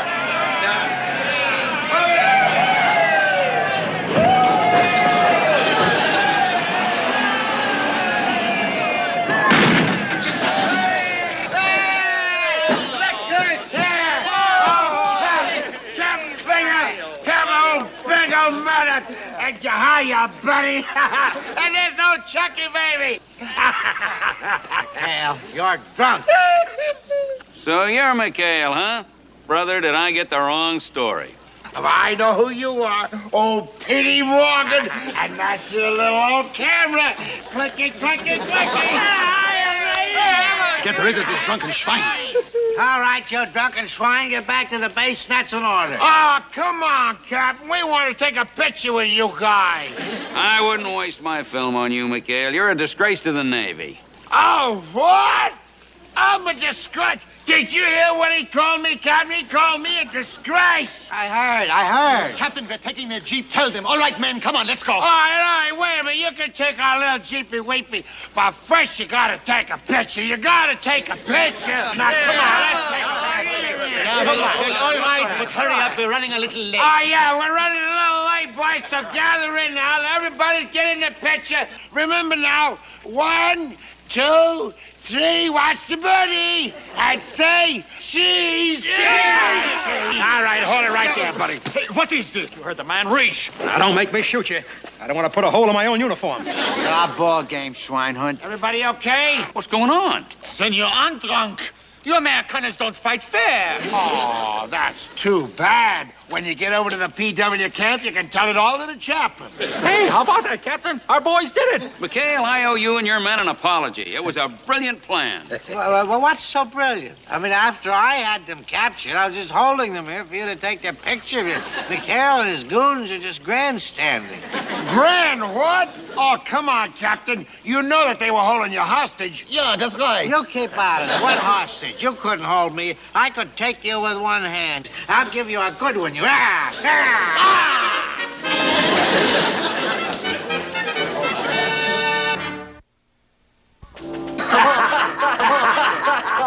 right, you winos, you're under arrest. Captain, come right in, sir. Come right in. You're just in time to help us celebrate our picture being on the front cover of Globe magazine. I don't care about that. What about Globe magazine? What? We made it, Wally. Look. Yeah, see here. Pete Morgan sent us a copy of the picture going to use on the cover. Well, I'm not in it. All I see are you baboons. What happened to me? Oh, well, Pete Morgan sent one for you, too, sir. Here, take a look at that. Oh, that... He print a thing like that, I'll sue him for every nickel he's got. Oh, well, no, he said he won't put it in the magazine unless we tell him to. Unless you tell... Well, you wouldn't tell him to, would you? Oh, well, now, not if you behave yourself, Wally. I mean, you know, treat us nice and just don't bawl us out and just be sweet to us, sir. Sweet to you? Well, I'm always sweet to you boys, aren't I? I mean, I'm going to be one of the sweetest CEOs you've ever seen. Yeah. Nothing will be too good for you. But, well, let's keep the party going. Yes. Let's get the vino poured. Come on, music. Let's dance, Chucky.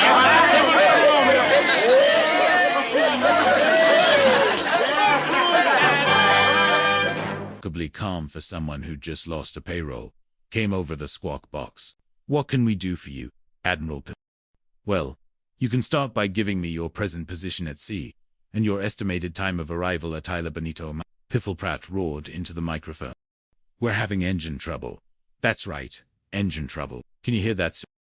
Piffle-Pratt listened intently, a slow, malicious grin spreading across his face. It worked. It fell into our trap. And I'll hear this. O'Malley, take all the time you need. But you get those engines fixed, right? I don't want anything happening to the 73 while you're carrying our payroll. Take all the time you need. O'Malley, all the time you need. I'll see you when you get back. Over and out. He slammed the microphone down, his eyes gleaming with satisfaction. Rusty Carpenter, having listened to the entire exchange, looked horrified. Oh, it worked. It worked. The rats went for the cheese. Now they're utterly trapped. Piffle-Pratt snapped his fingers. Order a plane to fly us up to Port Nouvelle immediately. With any luck, O'Malley and his brigands will be in jail by midnight. This is my finest hour, Carpenter.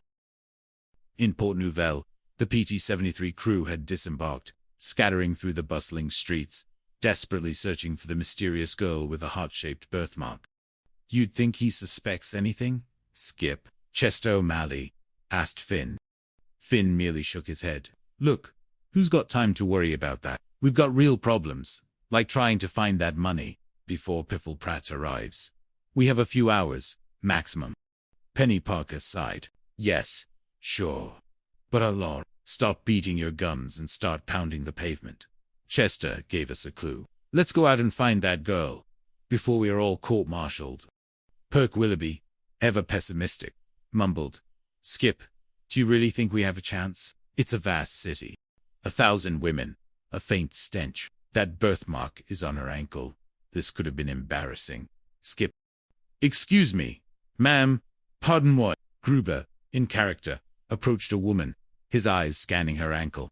Put the ball down. She is under the bench. Chester O'Malley then spotted an old, crusty street vendor. Uncle Dave. Uncle Dave. Get out. Get out. Get out. Hey, Gruber. Gruber. How'd you do? How'd you do? Gruber shook his head, looking dejected. Not a birthmark on sight. Skip. How about you? Still sniffling in 3 hours, Perk Willoughby said, rubbing his nose. Somebody's chasing you. Skip. Yeah, but I think I got away, Finn replied, panting slightly. What was she ever mad at? I got pulled by a big freckle. Hey, where is your gun and gun belt? He realized he'd left it in a moment of hasty retreat. The serial number is on the legs. The women giggled as Gruber, adopting a French accent, awkwardly peered under their table. Aden, Paris. So sorry, ladies. What did we say in America? You cannot win them all. Chester, seeing Gruber's success, grinned. Hey, that looks pretty easy. I'll get the other table. He then approached another table, charmingly. Meanwhile, Admiral Piffle-Pratt and Rusty Carpenter had arrived in Port Nouvelle. Piffle-Pratt, grim and determined, surveyed the busy harbor. Sir, it's just as you expected, Rusty reported. Not a sign of Commander O'Malley or any of his crew. Piffle-Pratt's eyes gleamed with triumphant malice. Rusty, looking genuinely distraught, nodded. Oh, sir, it's just awful. Now we're going to get these highwaymen dead or alive. Let's move out. To the jailhouse, Carpenter, and no more stalling. Sir, are you sure there wasn't a reversal of the plot? Rusty whispered nervously. So we've got to spread out now and keep looking for that girl. The search for the girl with the birthmark continued with frantic desperation. Finn O'Malley and his crew scattered through the bustling marketplace of Port Nouvelle, their eyes darting over every ankle in sight. Well, don't worry, Skip, Chester O'Malley called out, always the optimist. I got a feeling our luck's going to change. My gut tells me she's around here somewhere. Finn groaned. Well, I sure hope so, Chester, because if it doesn't... Oh, little Chester, I'll say it's changing from bad to worse. Take a look. He pointed towards an approaching figure. It was Admiral Piffle-Pratt, accompanied by a grim-faced Rusty Carpenter. They were making their way through the crowd, clearly on a mission to hunt down Finn and his crew. What's he doing in Port Nouvelle? Chester whispered, horrified. I don't know, Finn hissed. Oh boy. If he spots us before we find that money, it'll really be bread and water time. Come on, quick, let's go, let's go. He tried to usher his crew into a nearby alley. Not a bad morning's work. I think we have some very generous allies. Viva l'allias. Piffle-Pratt's eyes narrowed as he overheard this. Suddenly, A woman with a distinctive heart-shaped birthmark on her ankle walked by, carrying a canvas bag. The woman shrieked, dropped the bag, and ran. The shadowy figure who had stolen the paywall earlier then appeared. "Quick, get out of here. You're under arrest. Open this door." Finn O'Malley and his crew chased the thief through the bustling Port Nouvelle marketplace, dodging stalls and weaving through crowds. Piffle, Pratt, and Rusty, having witnessed the initial chaos, were hot on their heels. "You hide yourself. I'll meet you later. We gotta catch him before Piffle Pratt catches us." "I want that pirate, dead or alive." Finn O'Malley and Penny Parker, having lost sight of the thief in the crowded market, converged on Chester O'Malley, who was panting heavily. "Did you see him?" Chester pointed vaguely. "Well, I think he went that way." "Come on, we have to find that money." Suddenly, Piffle Pratt and Rusty Carpenter burst into the clearing. Piffle Pratt, seeing Finn and his crew, bellowed triumphantly. "If he makes a move, shoot him for holding Navy funds hostage." Finn O'Malley, seeing the trap, raised his hands. Wait a minute, you're making a mistake. Admiral Piffle Pratt snarled. "Get off of me, O'Malley. I've got the crew right here. You, all of you." "All right, Commander Carpenter. They're your prisoners, and I'm just the same." "Oh, we've got you, this time." Finn O'Malley took a deep breath. "Sir, you got a lot to explain. You see, there's this girl with a birthmark on her ankle who knew about—" Piffle Pratt cut him off. "Oh, yeah, sorry, O'Malley. I've got you this time. There's not going to be any excuses. Nothing is going to save you.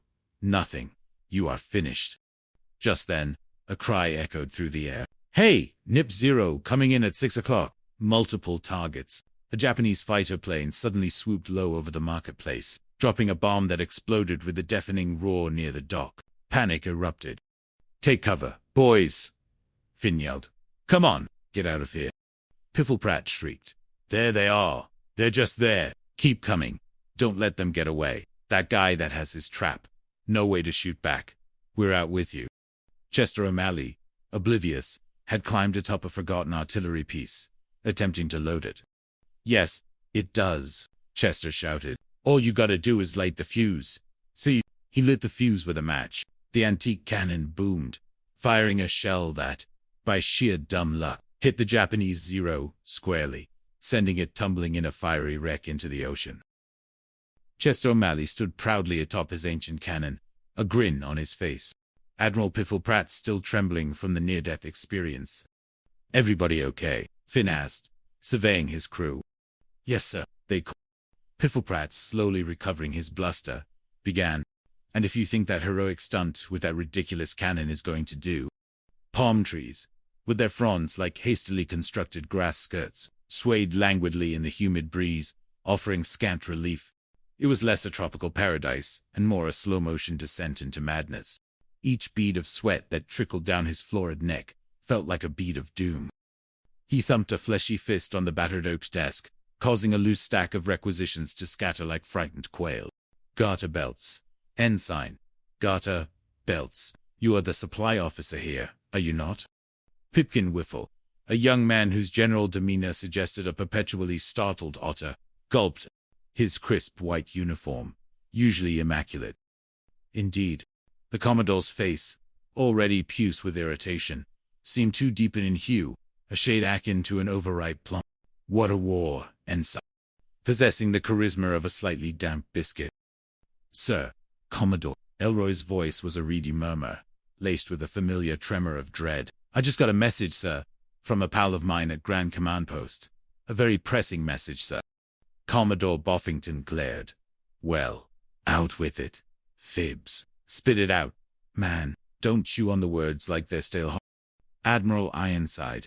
"Sir," Elroy blurted, barely able to contain a tremble. The pronouncement hung in the air, thick and menacing, like a freshly unleashed cloud of malarial mosquitoes. The silence was so profound that even the distant, incessant squawking of parrots seemed to cease. "Oh, no! Ironside!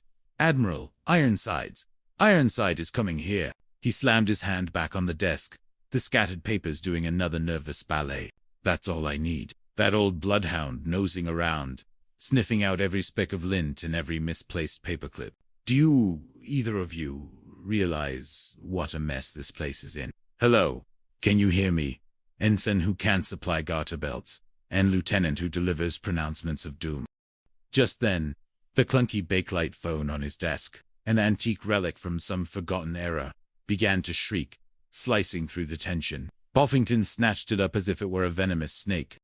Who did you expect to find in my office? He paused, listening for a moment, his face twitching. My stomach acid could start a motor launch, sir. You know how they always give you indigestion. Sir, please.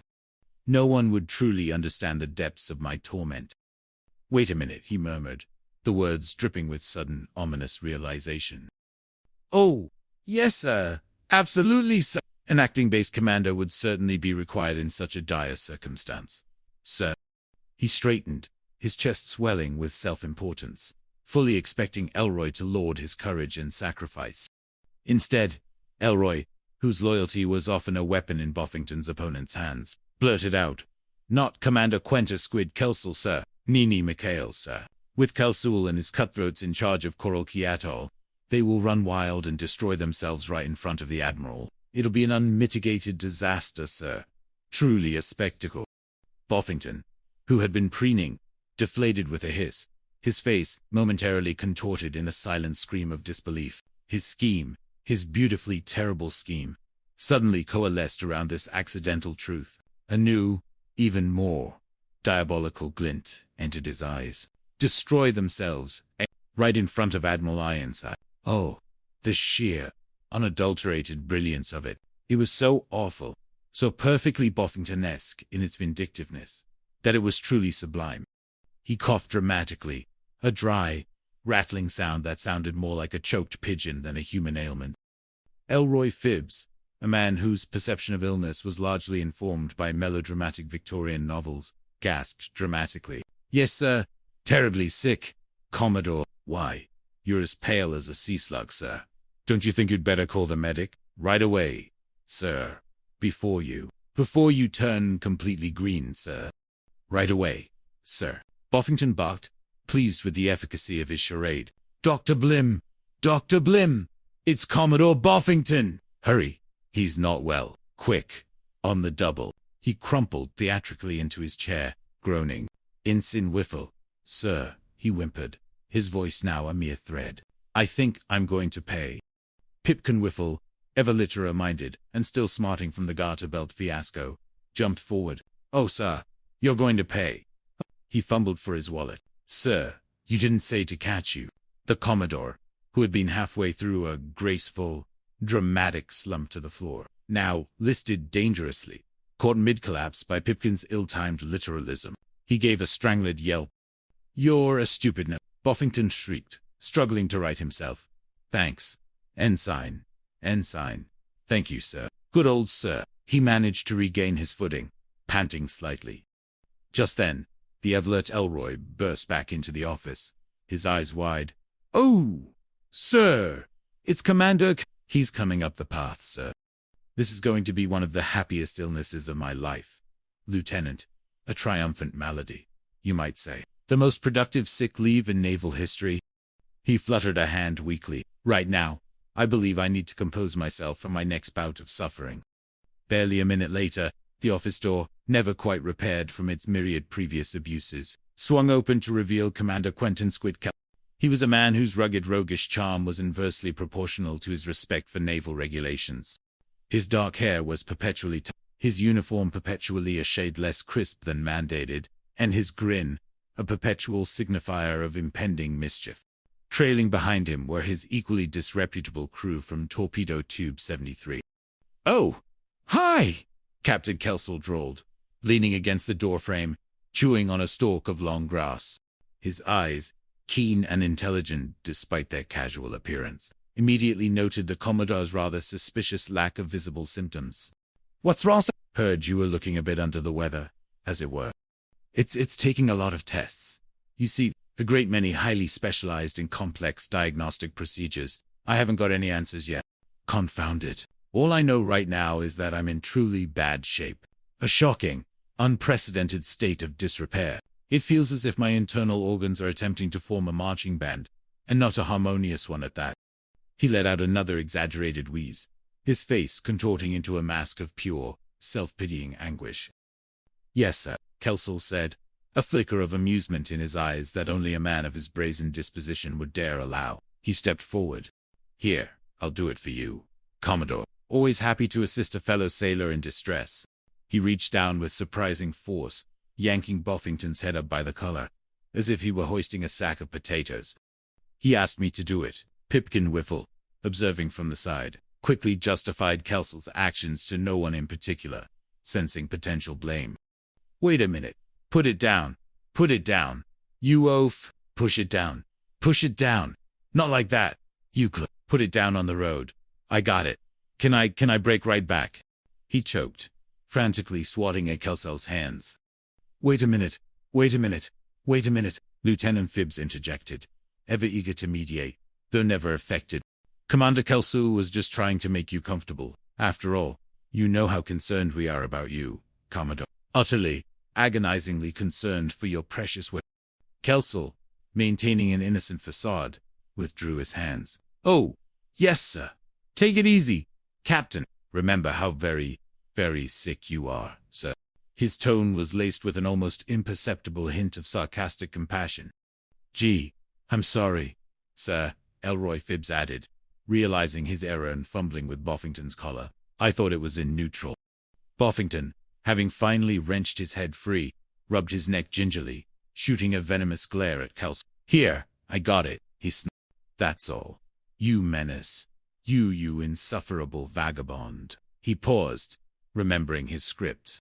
Phibbs is right, Kelso. Dangerously unwell. In fact, at death's door, with a particularly drafty hinge. Yes, sir, Kelso replied, still chewing his grass. His gaze flickered to the medical instruments scattered on Buffington's desk. The stethoscope draped artfully over a requisition form. The blood pressure cuff coiled like a resting snake. I'm away. I'm going to have to appoint an acting base commander. He leaned back, the image of suffering incarnate. Kelso's brow furrowed, a genuine flicker of concern for his ailing superior mixing with a familiar aversion to desk duty. Well, I understand, sir, he said, surprising Buffington. And you can rest assured that my boys and I will give Lieutenant Phibbs all the help we can. Buffington blinked, his meticulously laid trap suddenly veering off course. Phibbs, no, he spluttered, momentarily, forgetting his feigned illness and sitting upright. He's a boob. An utter, incompetent, bureaucratic boob. Yes, Lieutenant Phibbs is a boob. He hastily reverted to his suffering persona. I'm appointing you the acting base commander. The casual declaration hit Kelso like a stray torpedo. His jaw dropped, the stalk of grass falling unheeded from his lips. Me. Oh, come on, Captain. You must be kidding. He stared at Buffington with a mixture of disbelief and genuine alarm. Kelso commanded a PT boat. He did not command bases. He thrived in the glorious chaos of the open sea, not the benumbing order of administration. Commodore Buffington, a gleeful fiend unleashed, leaned in close, his eyes twinkling with mischievous delight. Kelso, take a good look at me. He gestured wildly at his own theatrically haggard face. Do I look like a man who's kidding? Do I look like I'm in any state to concoct trivial jests while contemplating my own naval mortality?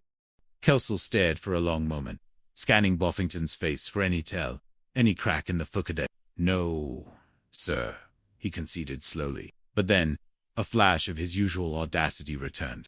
He straightened, squaring his shoulders. But take a good look at me, sir. He gestured down at his slightly rumpled uniform, then up at his perpetually wind-blown hair. The very notion was preposterous. From behind Kelso, Ensign Whiffle, struggling to keep a straight face, muttered under his breath to crewman Chuckle Higgins. He's got you there, Wally. Commodore Buffington, ignoring the insolence, waved a dismissive hand. No, Sida. No. Easy does it, sir. He paused dramatically, allowing the weight of the command to settle on Kelso's unwilling shoulders.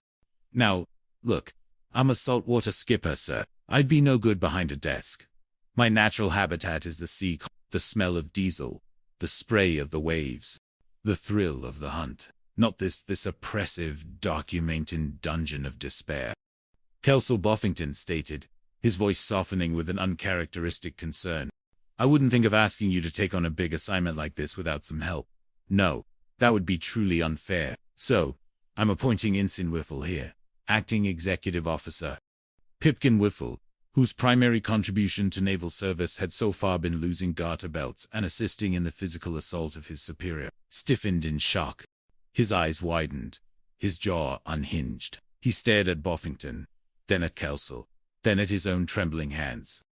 "Oh boy, did you hear that, Skipper?" Ensign Whiffle blurted out, a wide, delirious grin spreading across his face, a mixture of disbelief and sudden, heady ambition. "Thanks, Captain. You'll never regret this. I shall be the most diligent, most organized, most efficient acting executive officer Coral Kiatal has ever known. My reign shall be one of unprecedented administrative order." "I know," Boffington mumbled, already mentally calculating the chaos he was about to unleash. He reached into a drawer and pulled out a heavy, leather-bound book, its pages dog-eared and stained with what appeared to be dried coffee in desperation. "Here you are, Kelsall. The Base Command Manual, a veritable tome of rules and regulations. Every single, excruciating detail of running this godforsaken sandpit, right at your fingertips." Kelsall took the book, its weight feeling like a tangible burden. "Yes, sir. Now, you go over to my office, which, for the moment, is your office, and you take command this minute. That's an order. The admiral is due any moment, and I require a truly impressive welcoming committee." Boffington's eyes gleamed, barely concealing his wicked satisfaction. "Oh, but," Captain Kelsall started, already picturing the mountainous paperwork. "Ow, man." Boffington waved his hand dismissively. "Be gone. Go forth and flounder. It's going to be a glorious shipwreck of command. I just know it." Kelsall, with a groan that seemed to resonate with the very soul of the reluctant officer, turned to leave. Just as he reached the door, Lieutenant Elroy Phibbs, forever the harbinger of bad news, sidled up to him. "Oh, just a minute, Lieutenant," Phibbs said, a slight nervous titter escaping him. Just a minute." He peered at Kelsall, who now stood with a monumental and utterly unwanted burden on his shoulders. "You're acting base commander." "Yeah, Chief. The sinks are still plugged up, and the ratings rendezvous hall as well. Let's just say it's not smelling of roses, sir." Kelsall stared at the hapless Phibbs, his head already spinning with the magnitude of his sudden, unwelcome promotion. This new piece of information was like a mosquito bite on a freshly amputated limb. "Well, what do you want from me, Phibbs?" "A get-well card for the drains, perhaps a floral arrangement to commemorate their inability to function." Before Phibbs could reply, the battered Bakelite phone, an instrument of torture in Boffington's hands, began to shrill once more. Kelsall snatched it up with a sigh of profound weariness. "Hold it, Chief. Hold it. Can't you see I'm on the phone?" He paused, listening. "Yeah, I know, Skipper," but his eyes widened as his crewman, Petty Officer Gus Grumbles, a man whose brawn often outweighed his brain, suddenly appeared at his elbow, holding a peculiar bundle of elastic and lace. "Well, what do you got there, Gus?" Kelsall asked, momentarily distracted. Gus, ever earnest, scratched his head. "Well, Skipper, it looks like a bunch of slingshots. I think we'll run out of ammo faster than we thought, if these are our only projectiles." Kelsall's jaw dropped as a horrifying realization dawned on him. He grabbed the elastic bundle. "Those are the garter belts, Gus. The infernal garter belts. My God. The very instruments of Ensign Whiffle's humiliation." He quickly covered the phone's mouthpiece, trying to shout, "Good news, sir! We found the garter belts!" The missing garter belts, sir. The ones of legendary mystery. He winced, realizing the incongruity of yelling such information into a phone to someone. He brought the receiver back to his ear. "Oh, I'm sorry. Chief, I'm sorry. Oh, hold on, Lieutenant. Yeah, we found those items. Yes, I'll have them sent right away." "Yes, ma'am. You're welcome. You're welcome. Higgins, get those garter belts over to the nurse's quarters right away. With you, on the double." As Higgins snatched the bundle and dashed off, Kelsall turned to Lieutenant Phibbs, the very picture of exasperation. "Now, Chief, have you thought about—" He gestured vaguely at the plumbing crisis. The phone shrieked again, interrupting him. "Get the phone! Will you, Higgins? Higgins, get the phone." Higgins, still fumbling with the garter belts, looked back, confused. Kelsall, gritting his teeth, snagged the phone himself. Acting Executive Officer Whiffle here, Pipkin Whiffle announced, suddenly taking the initiative and seizing the receiver with a surprisingly firm grip. He spoke with a newfound, if entirely unjustified, authority. What is it? What? He listened intently, his expression shifting from eager to utterly dumbfounded. Right? That's right. I authorize building for the Seabees a Naval Air Repair Battalion, right? It is. Skipper, did you know the Naval Air Repair Battalion compound was in the middle of the rifle range? Kelsall clapped a hand to his forehead. No.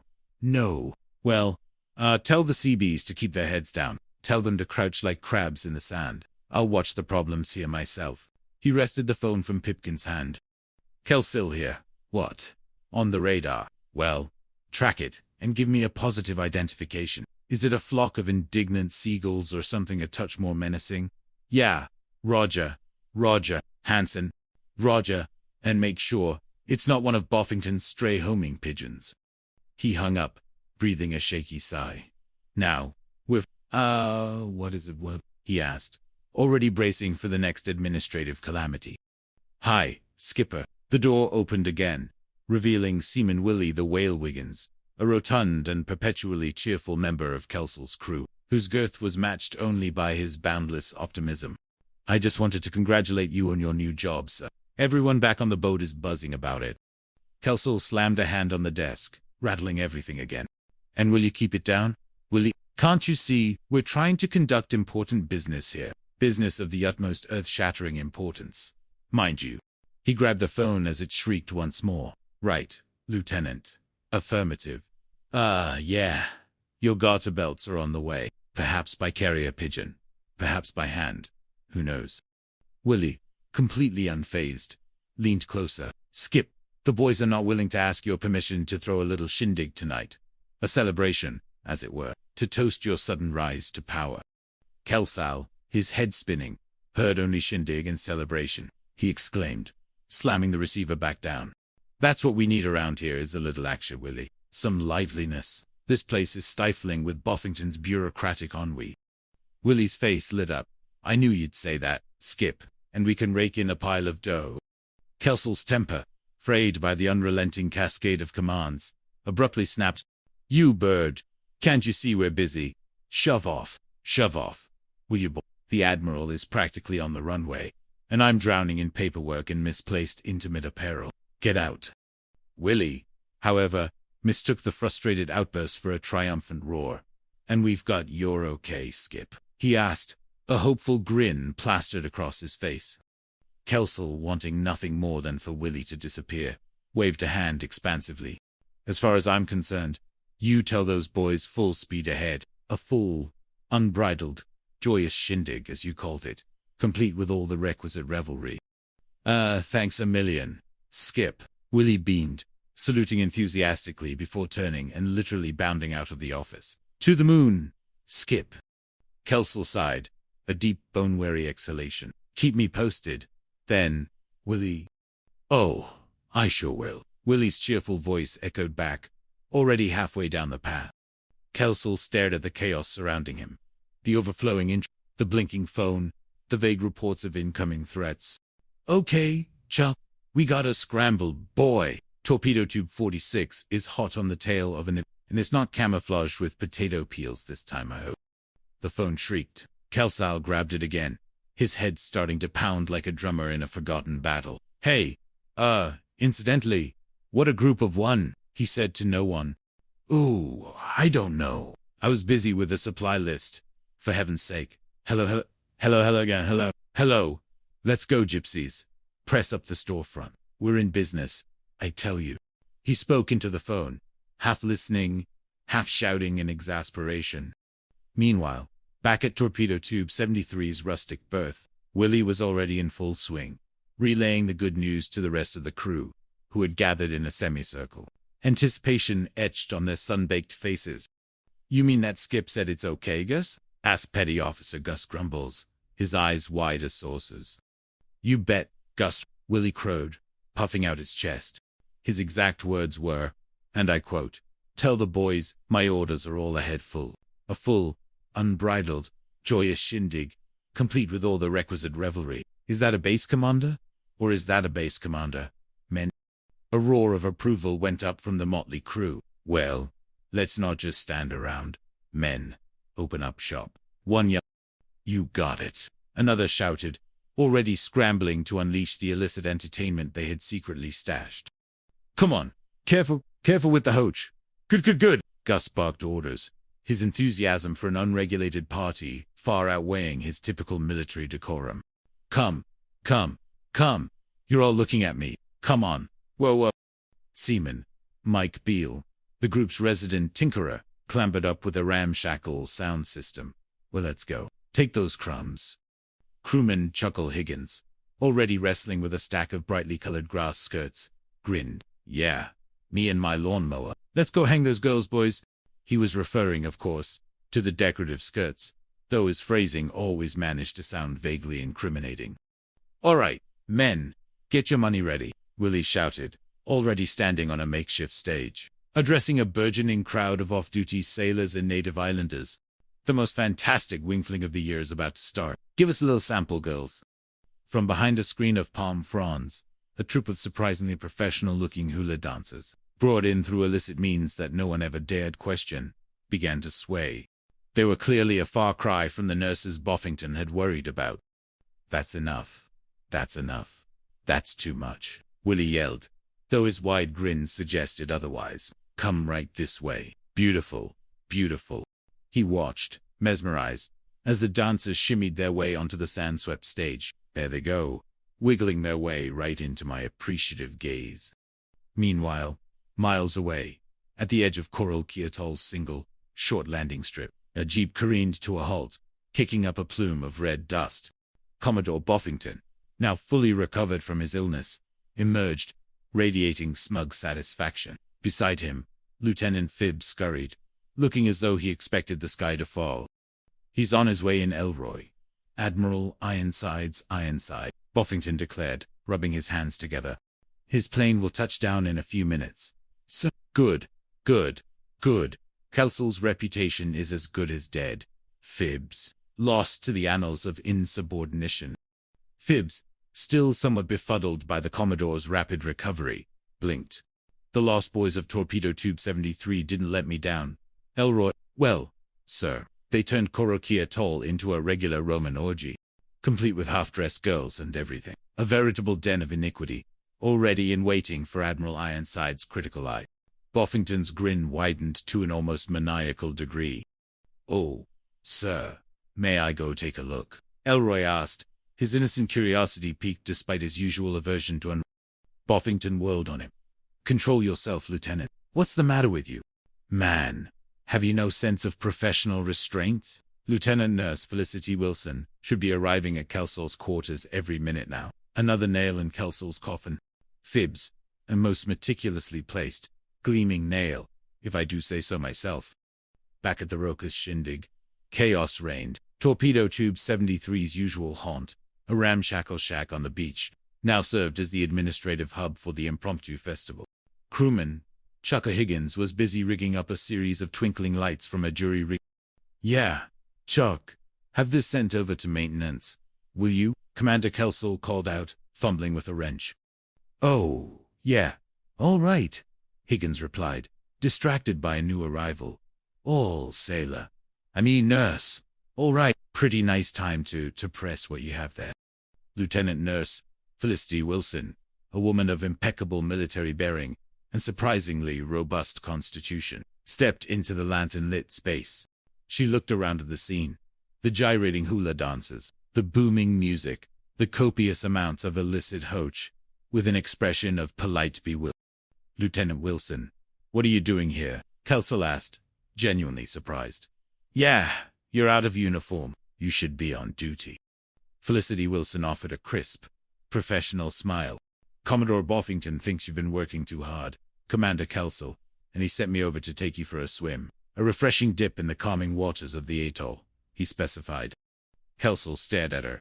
Boffington, worrying about his health, that, he knew, was as likely as a squid tap dancing the Macarena. Captain Boffington. Oh, come on. Honestly, the Commodore's very worried about your health. Commander, He sent me with the express purpose of ensuring your complete relaxation. That'll be the day. Kelso snorted, instantly smelling a rat. Specifically, a fat, conniving, Horatio Boffington-shaped rat. There's some fishy going on around here, Lieutenant. Here. I will. He muttered, half to himself. Check. Yeah, right? Okay. Nice tip. No. Don't tell me. The color of the garter belts is all wrong. Just then, his radio man, who had been listening to a crackling receiver, suddenly stood rigid. No, it's nothing like that, Skipper. Admiral Ironside's plane just landed. He's on his way over here in a jeep. Sir, he's barreling down the path. The words sliced through Kelsel's frustration like a well-aimed torpedo. His blood ran cold. Oh, well, if that's all it is. Then he stopped, the realization hitting him with the force of a brick. Ironside is coming here. Oh no! His eyes widened in horror. You don't suppose there's a sneak inspection here, do you? Now I get it.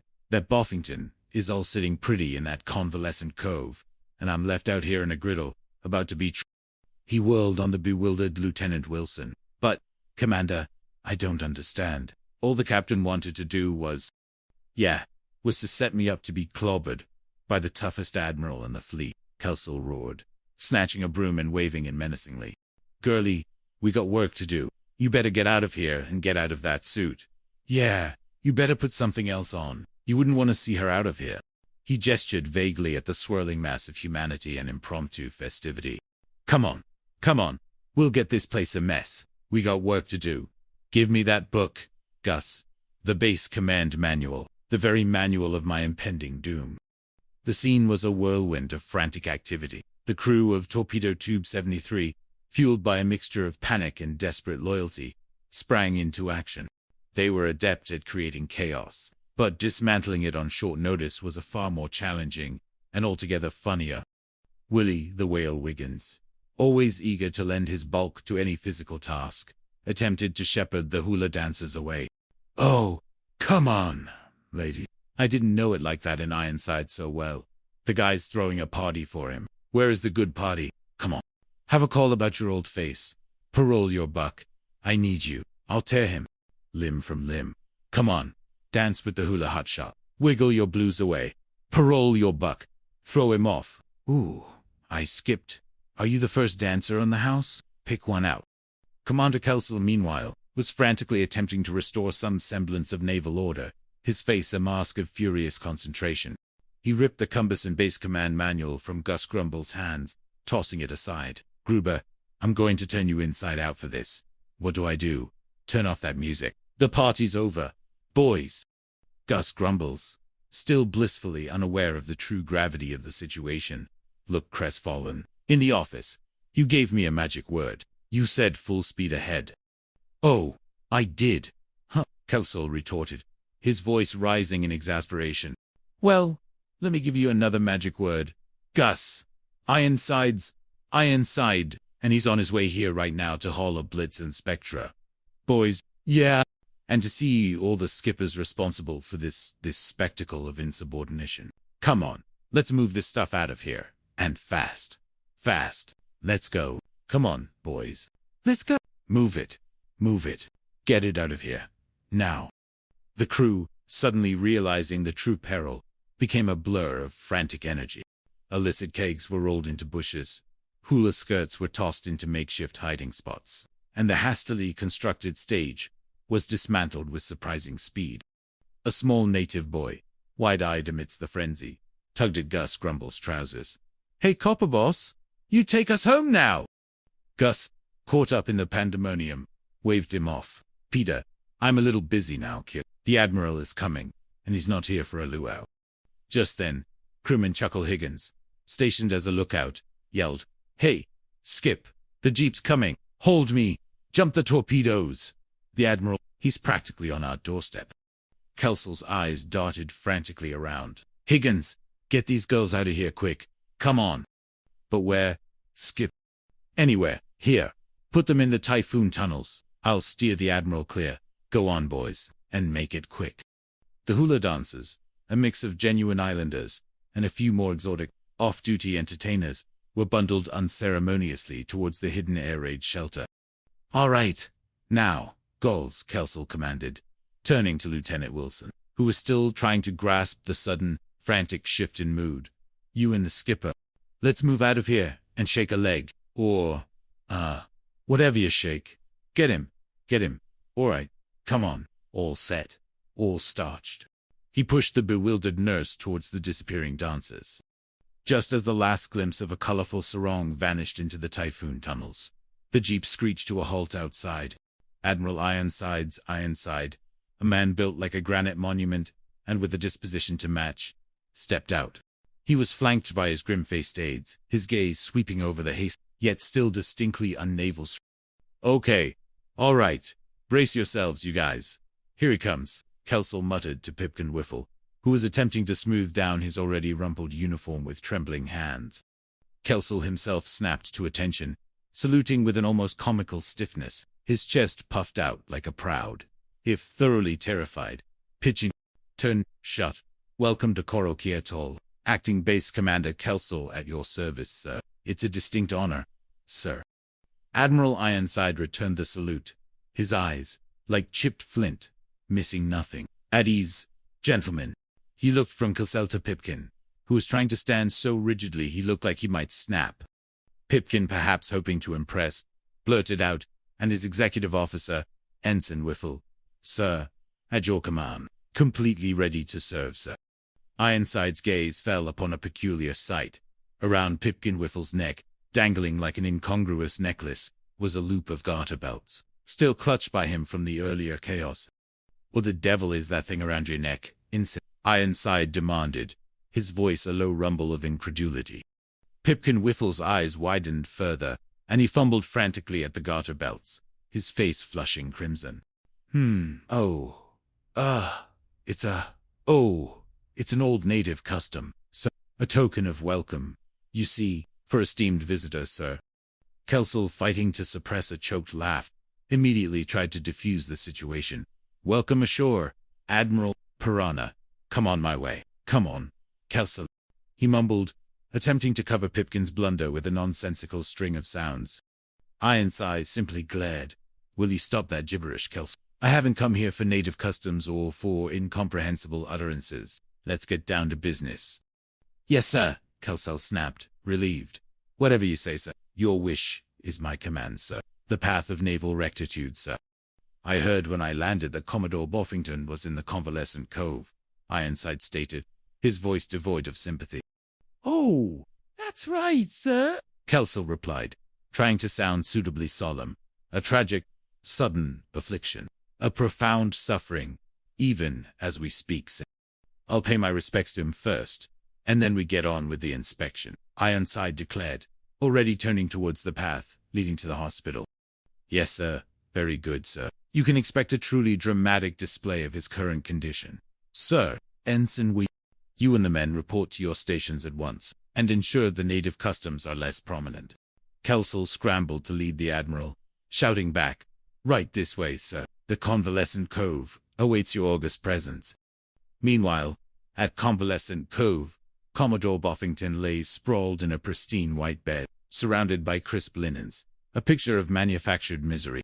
Dr. Zephyr Blim, the eccentric base medic, fussed over him, occasionally adjusting the thermometer and patting his brow with a cool cloth. Elroy Phibbs, ever hovering, was attempting to brief Boffington on the latest developments. "Here comes the Admiral. Sir, he's on his way over here to see you. A full-blown inspection, sir. From what I gather." Boffington, his eyes closed in a dramatic imitation of repose, simply waved a hand. "Yes, I know that, Phibbs. But this is incredible. I never saw Kelsall and his band of miscreants move so fast. A truly unprecedented feat of collective scrambling, I must admit." Phibbs, however, had an urgent addendum. "Those Hula girls are still trapped in the typhoon tunnels." Boffington's eyes flickered open, a sly smirk on his lips. "That's a perfect place for them, too, Lieutenant. A most secure and inconspicuous location. When I tip off the Admiral, Kelsall's career is going up in smoke. Phibbs, a blazing inferno of career obliteration." He suddenly clutched his side, groaning again as a genuine wave of indigestion, perhaps triggered by the recent stress, rolled over him. I'll help you sink, Captain. Elroy babbled, utterly confused, reaching for a pitcher of water. And the bad yellow eggs. Sir, Pipkin Whiffle, who had managed to catch up and was now hyperventilating at the doorway, shouted, utterly mangling Boffington's earlier symptom descriptions. Commander Kelsell couldn't go swimming because some admiral arrived. A very stern-looking admiral. Sir, I know, he arrived. He's on his way over here. You nincompoop. Elroy, get her out of the row. Get her out of here. Boffington barked, gesturing frantically towards Lieutenant Wilson, who had once again arrived on the scene, still looking rather lost. Come to your place. Sir, it's the Admiral. He's here. The Admiral. Boffington, in a fresh fit of panic, mixed with theatrical flair, began to thrash about, well, hybrid A, get her in the closet. Fibs, take the closet, Elroy. Hurry up, man. He pointed wildly at a tall, slender wardrobe in the corner. Elroy, flustered, fumbled with the closet door. What are you doing? Get away. Take the closet. Oh, will you open it? No, sir. Get the closet open. Boffington hissed. Oh, yes, sir. I'll open it. Go right there. Come on. He pushed Lieutenant Wilson into the small, dark space, narrowly avoiding trapping her foot. There it is. Just as the closet door clicked shut, Admiral Ironside strode into the room, his imposing figure filling the doorway. Boffington, with a final heroic effort, slumped back onto his pillow, a perfect portrait of valiant suffering. Well, Boffington, Ironside rumbled, his voice gravelly. Sorry to see you laid up like this. Hope it's not too serious. Boffington managed a weak, almost pathetic, smile. Thank you very much, Admiral. But I'm all right, sir, really, I am. Just a touch of the tropical humdrums, you understand. A minor inconvenience in the face of my unwavering duty. Suddenly, as if possessed by an errant spirit, Elroy Phibbs burst forward, ignoring Boffington's carefully crafted image of quiet suffering. Admiral, please, for my sake, you've got to go right over to the Typhoon tunnels. Admiral, you won't believe what's going on over there while I'm over here at death's door. Ironside raised an eyebrow, a formidable gesture that conveyed volumes of skepticism. Kelsell, who had entered with the Admiral and quickly understood Phibbs' misguided attempt to help, instantly cut in. I'm sure the Admiral has seen 100 air raid shelters like ours. Sir, really nothing fancy. Sir, we don't even have carpets. Just good, solid, utilitarian, concrete, sir. Yeah, no, not even carpets. Pipkin Whiffle chimed in, equally eager to redirect attention. But Elroy Phibbs, like a bloodhound on a scent, was under. Tell them what you do have over there, Kel. They've got hula girls in the Typhoon tunnels at this very minute, sir. He beamed triumphantly, completely oblivious to the sudden icy silence that had fallen over the room. Admiral Ironside's gaze, which had been dismissive, sharpened, fixing on Kelsell with the intensity of a laser. Hula girls are here, you said? Commodore Boffington, horrified by Phibbs' catastrophic blunder, gasped dramatically. He's delirious, sir. He's been suffering from terrible visions. Admiral, I'll get a doctor. He tried to rise, but Kelsell, quick as a flash, placed a firm, yet respectful, hand on his shoulder. Don't you try to weasel out of this, Kelsell. Ironside boomed, his voice resonating with anger. We saw him with our own eyes, didn't we? Lieutenant Phibbs, you were the one who told us this preposterous tale. Elroy Phibbs, seeing the Admiral's fury, suddenly reversed course, abandoning Kelsell to his fate. Oh, you're right, sir. This entire situation, with the dancing, and the hula, and the tunnels, sir, it's absolutely disgraceful. A stain upon naval honor, sir. Boffington, seeing Kelsell caught in the Admiral's crosshairs, feigned another wave of weakness. Get back in bed before you catch pneumonia, Phibbs. You're making a dreadful scene. He pulled weakly at his blanket. Here, I'll get your robes. Lieutenant? No. I'd like an explanation, Kelsell, and it better be good. Kelsell, caught between a rock and a hard place, muttered quickly under his breath to Pipkin Whiffle. I would shoot and we would keep off, and get those girls out of the Typhoon tunnels. Fast. Just then, Lieutenant Wilson, disheveled and disoriented, stumbled out of the closet. Hey, lady, you forgot your irons, she said, picking up her dropped garter belts from the floor, adding another layer of visual chaos to the already spiraling situation. Yeah, Kelsall hissed, grabbing the offending garments. Mr. Whiffle, get the ladies a hem garments right to the convalescent cove. Yes, and ensure they remain unseen by prying admiralty eyes.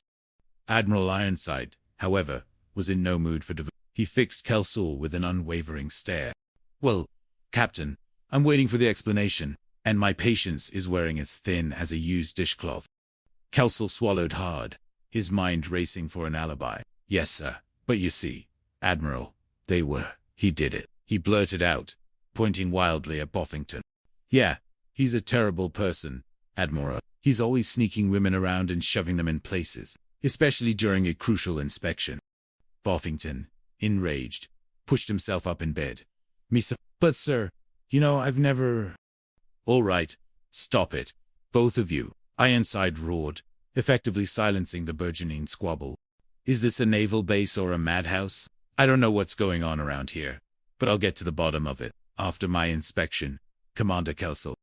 Kelsall, caught off guard, saluted sharply. Very good, sir. Would you like to start with the cleansing cabin, sir? Our laundry facilities are exemplary. Sir. Boffington, seeing Kelsall, trying to lead the Admiral away from the potential catastrophe in the Typhoon tunnels, shrieked. No, not the laundry. The Typhoon tunnels. Please, the Typhoon tunnels. Admiral, there are girls. I guess, those little things. You won't believe the scandalous behavior that might be occurring. Sir. Ironside, however, was growing tired of the Commodore's theatrics. Yes, sir. Let's go look. In Kelsall quickly urged, keen to get the Admiral away from the shelter. Boffington slumped back, defeated, glaring daggers at Sir, how could you? He muttered under his breath. Kelsall leaned in, whispering, "Oh! Shut up, Captain! It made you look like a swinger." Ironside, overhearing a fragment of the exchange, looked at Boffington with renewed suspicion.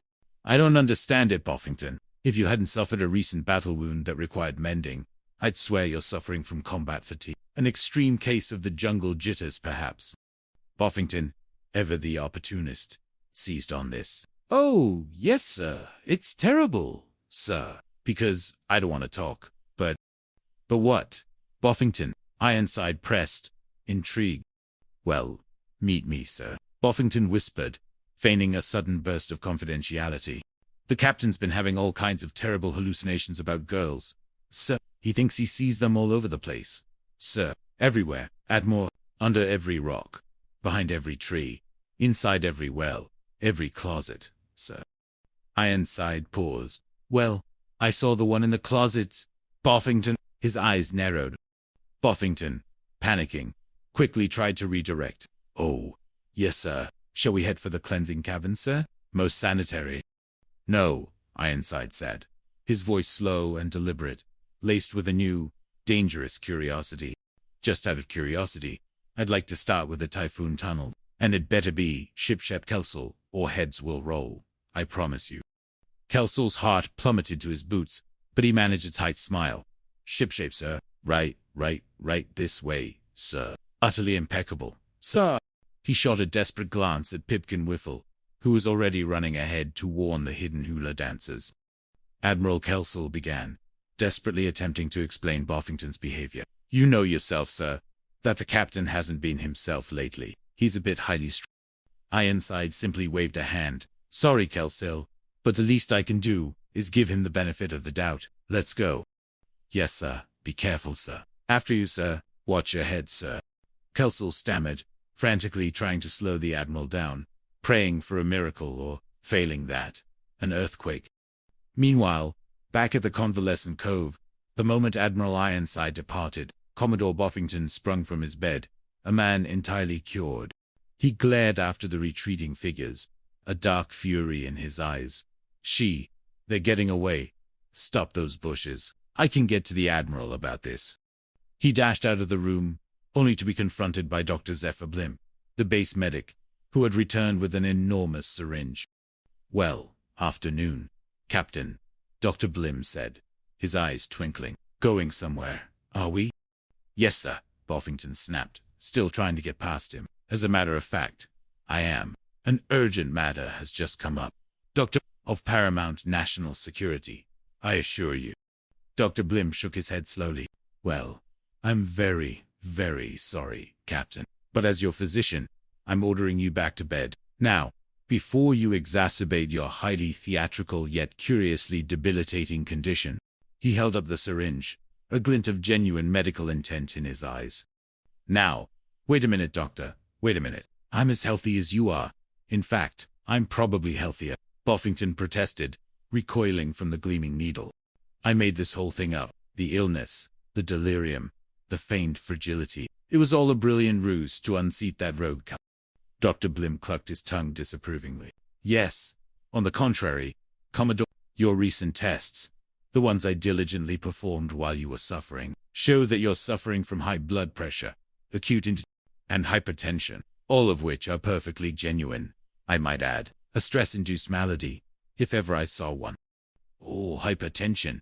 You quack, Buffington shrieked, suddenly realizing he was trapped by his own deception. Get me my uniform, immediately. I must confront this farce. Dr. Blim, however, calmly turned to an orderly. Nurse, take his clothes and lock them up, and prepare a mild sedative. He then turned back to Buffington, a look of benign, yet firm, resolve on his face. I'm sorry, Commodore. Now, I'm only doing this for your own good. Rest is essential for men of your dramatic temperament. Now, you just wait a minute, Buffington sputtered, but two burly orderlies suddenly appeared and grabbed his arms. Now, take it easy, Captain, Dr. Blim said soothingly, producing a small vial. All I want to do is to get you into bed, or do I have to administer a sedative? He gestured with a vial, its contents promising sweet, chemically induced oblivion. Buffington, seeing the inevitable, managed a defiant sneer. Very cute, Doctor, but $100 says, I can walk out of here any time I want to. Dr. Blim, with a gentle smile, nodded. Well, $100 says you can't, Commodore. The orderlies, with practiced ease, began to guide a still struggling Buffington back towards his bed, the protests fading into grumbles and threats. Meanwhile, Commander Kell, having narrowly avoided catastrophe in the Typhoon Tunnel, was now doing his best to lead Admiral Ironside on a thoroughly sanitized tour of the base. They had just completed a perfunctory inspection of the cleansing caverns. Well, the laundry's in pretty fair shape, Consul Ironside conceded, still unimpressed. But you better check those boilers. I smell a slight odor of singed linens, and not the aroma of proper sanitation. Yes, check the boilers, with the utmost diligence. So, Kelsell replied, practically vibrating with relief at having skirted disaster. Ironside, however, was still dwelling on Buffington's supposed mental state. I still can't get over Buffington being in one of those hallucinations of his. Imagine thinking there to be hula girls on a naval base. Preposterous. Oh, I know what you mean, sir, Kelsell readily agreed, doing his best to sell Buffington's fictitious madness. Yes, sir, war does terrible things to a man's mind. Yes, sir, quite the insidious assailant of sanity, sir. Right then, Kelsell Ironside barked, turning to continue the inspection. I'll write down a note about the motor pool, sir. Follow me.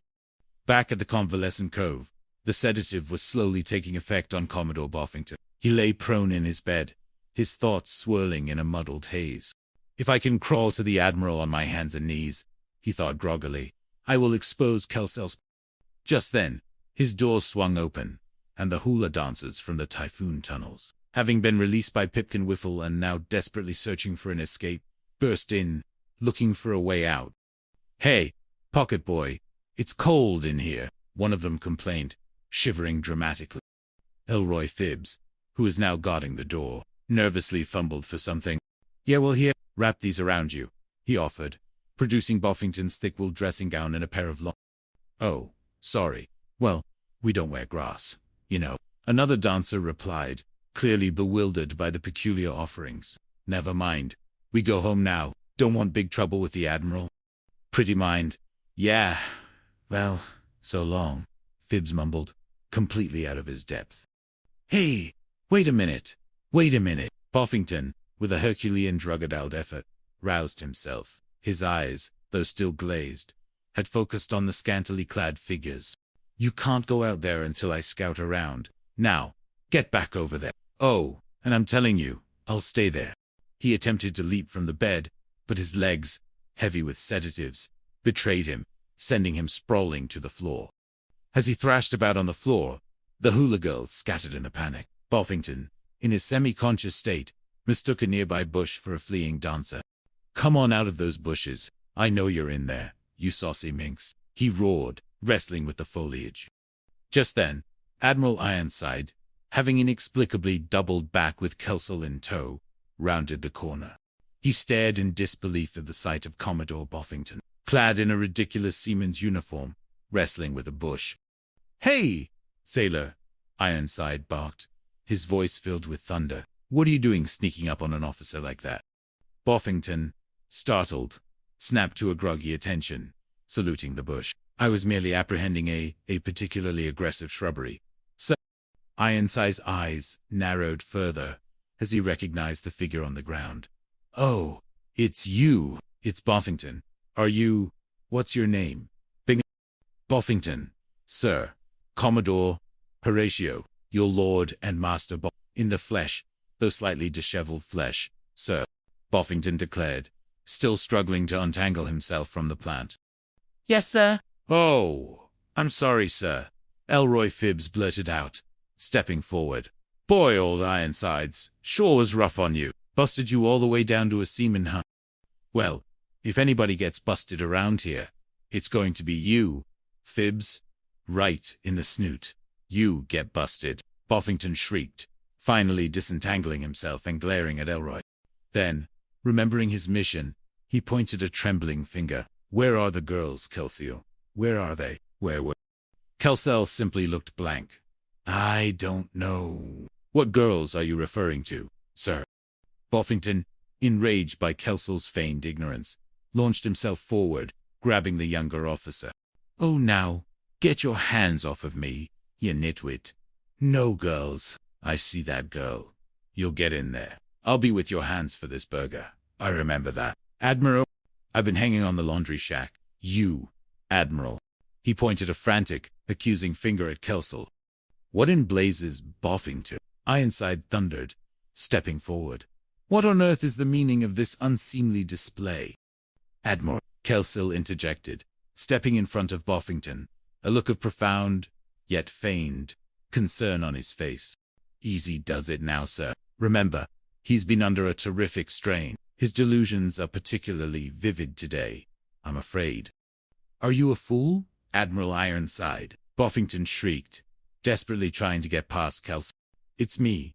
I've got those hula girls in the laundry shack. The cleansing caverns, Admiral. I've really got you this time, Kelsey. Your reign of debauchery is over." Ironside stared at Buffington's seaman's uniform. "Buffington, what are you doing running around screaming in that seaman's uniform? And what is this nonsensical prattle about hula girls in the laundry?" "Well, I had to find those girls before you finished your inspection, Admiral," Buffington stammered, his drug-addled mind trying to string together a coherent explanation. "I found them. The irrefutable evidence of Kelsey's transgression." "Oh, good." Ironside sighed, shaking his head. "He's worse than ever, sir. Commander, I'd better get him right back to the convalescent cove. The sedatives clearly aren't holding, and his delusions are escalating at an alarming rate." Buffington, enraged by Kelsey's attempts to have him recaptured, struggled furiously. "Get your hands off me, you sneaky traitor." "He's a sneaky traitor. Admiral, please, Admiral, you've got to take a look at these girls in the laundry shack right now, sir. I demand an immediate investigation." Ironside, however, remained unmoved. "Now, calm down, Captain.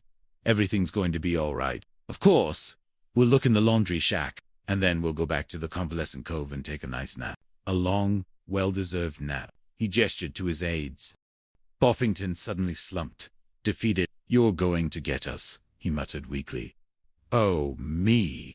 See, we're coming. We're trapped." Kelsey quickly intervened, trying to divert the Admiral. "Admiral, we've already checked the laundry, sir. Remember, you mentioned the boilers, sir." Buffington, hearing this, immediately revived. "Don't you try and worm out of it, Kelsey. This time you'll worm. You're finished. Kapat." "Finito," Kelsey scoffed, barely concealing a smirk. "Never mind." Kelsey Ironside cut in. "I think we should hear the captain out. Even delusional rants can sometimes have a grain of truth. however tiny and buried. Boffington, energized by the Admiral's sudden interest, puffed out his chest. I hear that, Kelso. The Admiral's onto you. Oh, you're going to suffer. Brace yourself for the evidence, Admiral. Stand by, sir. There you go. Take the fire drill. He fumbled with the laundry shack door, his hands shaking. Kelso, realizing the disaster unfolding, knew he had one desperate chance. He had stationed Gus Grumbles inside the cleansing caverns with instructions for an emergency maneuver. Fire drill! Fire drill! Gus Grumbles bellowed from inside, triggering an immediate and completely unexpected response. The laundry shack door burst open, and instead of hula girls, a group of off-duty firemen, also from Torpedo Tube 73, clad in full firefighting gear and brandishing hoses, pretending to fight an inferno. Hey, Admiral, one of them shouted, spraying water indiscriminately. Here's your girls. Boffington, completely bewildered, stood amidst the sudden spray, spluttering. All right, girlie, now you're going to show your face. He grabbed one of the firemen, only to be soaked with a blast of water. That's a full reporter fire drill. 100% successful, sir, Gus Grumbles announced proudly, emerging from the chaos, his face streaked with soot.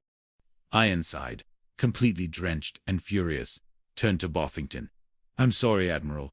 Sorry. It's all right, Kels. Captain Finito, you should know better than to obstruct a man pursuing his duty. Now, Admiral, please, baby. Boffington winced, still trying to grasp the situation. All the girls are getting away. The girls are in the suits. Sure there are, Captain. Sure there are. Ironside scoffed, his patience utterly exhausted. Back to the convalescent cove. Sir, I'll do it myself. He grabbed Boffington, who was now utterly defeated, and began dragging him back towards the hospital. Easy does a thing of them, Boffington. A nice long rest, and you'll be as good as new. And if you're real good, Wally, maybe you'll get your stripes back. Captain, bye, and we'll see you on visiting day, sir. He was unceremoniously bundled back into his bed, leaving Kelso and Ironside to resume their tour. A week later, life at Coral Key Atoll had returned to its usual chaotic hum, albeit with Commander Kelso still reluctantly at the helm of base administration. Commodore Boffington, still in the convalescent cove, was officially diagnosed with extreme combat fatigue, compounded by acute stress-induced neurosis. A diagnosis that perfectly suited Kelso's narrative. Kelso was back in his Torpedo Tube 73 lair, trying to make sense of a stack of requisitions. I don't care where Ensign Whiffle said to put those CBs. They can't bunk in the nurses' quarters. For heaven's sake, that's just asking for another Boffingtonian incident. Suddenly, crewman Chuckle Higgins burst in, beaming. Hey, Skip, mail call. One card from Boffington, sir. Kelso, intrigued, took the card. It was a brightly colored postcard depicting a frolicking hula dancer on a pristine beach, an almost painfully ironic choice. He read it aloud. My dear acting base commander, having a wonderful time frisking on the sun-drenched sands of mirthful Mesa.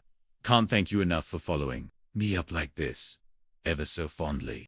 Wally Boffington. P.S. Please, excuse the ink blots. My martini's spilled. Kelso crumpled the card, a bitter laugh escaping him. The infernal man, enjoying himself while I'm stuck here trying to run his base. Just then, the phone rang, shattering the momentary peace. Kelso snatched it up. Hello, base commander. What? All right. I'll have somebody come over right away. A job for your executive officer. Skip. Yes. Yeah, that's right. With. He called, then thrust a phone at the bewildered Ensign Whiffle. Here, I want you to get right over to the ratings rendezvous hall and fix those sinks. The water's clear out to the dance floor. Whiffer, literally a naval-themed swimming pool for petty officers. Now go. Pipkin Whiffle, with a resigned sigh, grabbed his hat and saluted. Red shoulder, arms, hard march, he mumbled to himself, trudging off towards the perpetually malfunctioning plumbing of the enlisted men. No sooner had Whiffle disappeared than Commodore Boffington himself stormed into Kelso's office, looking like a thundercloud in a tightly buttoned uniform. He was no longer sickly, but rather a raging, infuriated general. Watch where you're going, you bumbling incompetent, barging in here like that. For heaven's sake, Kelso roared, instinctively on the defensive. thinking Boffington was still delirious. I could have cut you too. Cut you clean in half, with my executive saber. Boffington, his face purple, jabbed a finger at... That's right, sir, you could have. All I needed was a numbskull for booking. What's the matter with you? You stand up straight like a man. For heaven's sake, what you want? Anyway, what are you? What are you? What are you? Kelsall, realizing Boffington was no longer under the influence of sedatives or delusions, stammered, "Oh, pardon me, sir, but you sent for me, sir." "I know the Kelsall.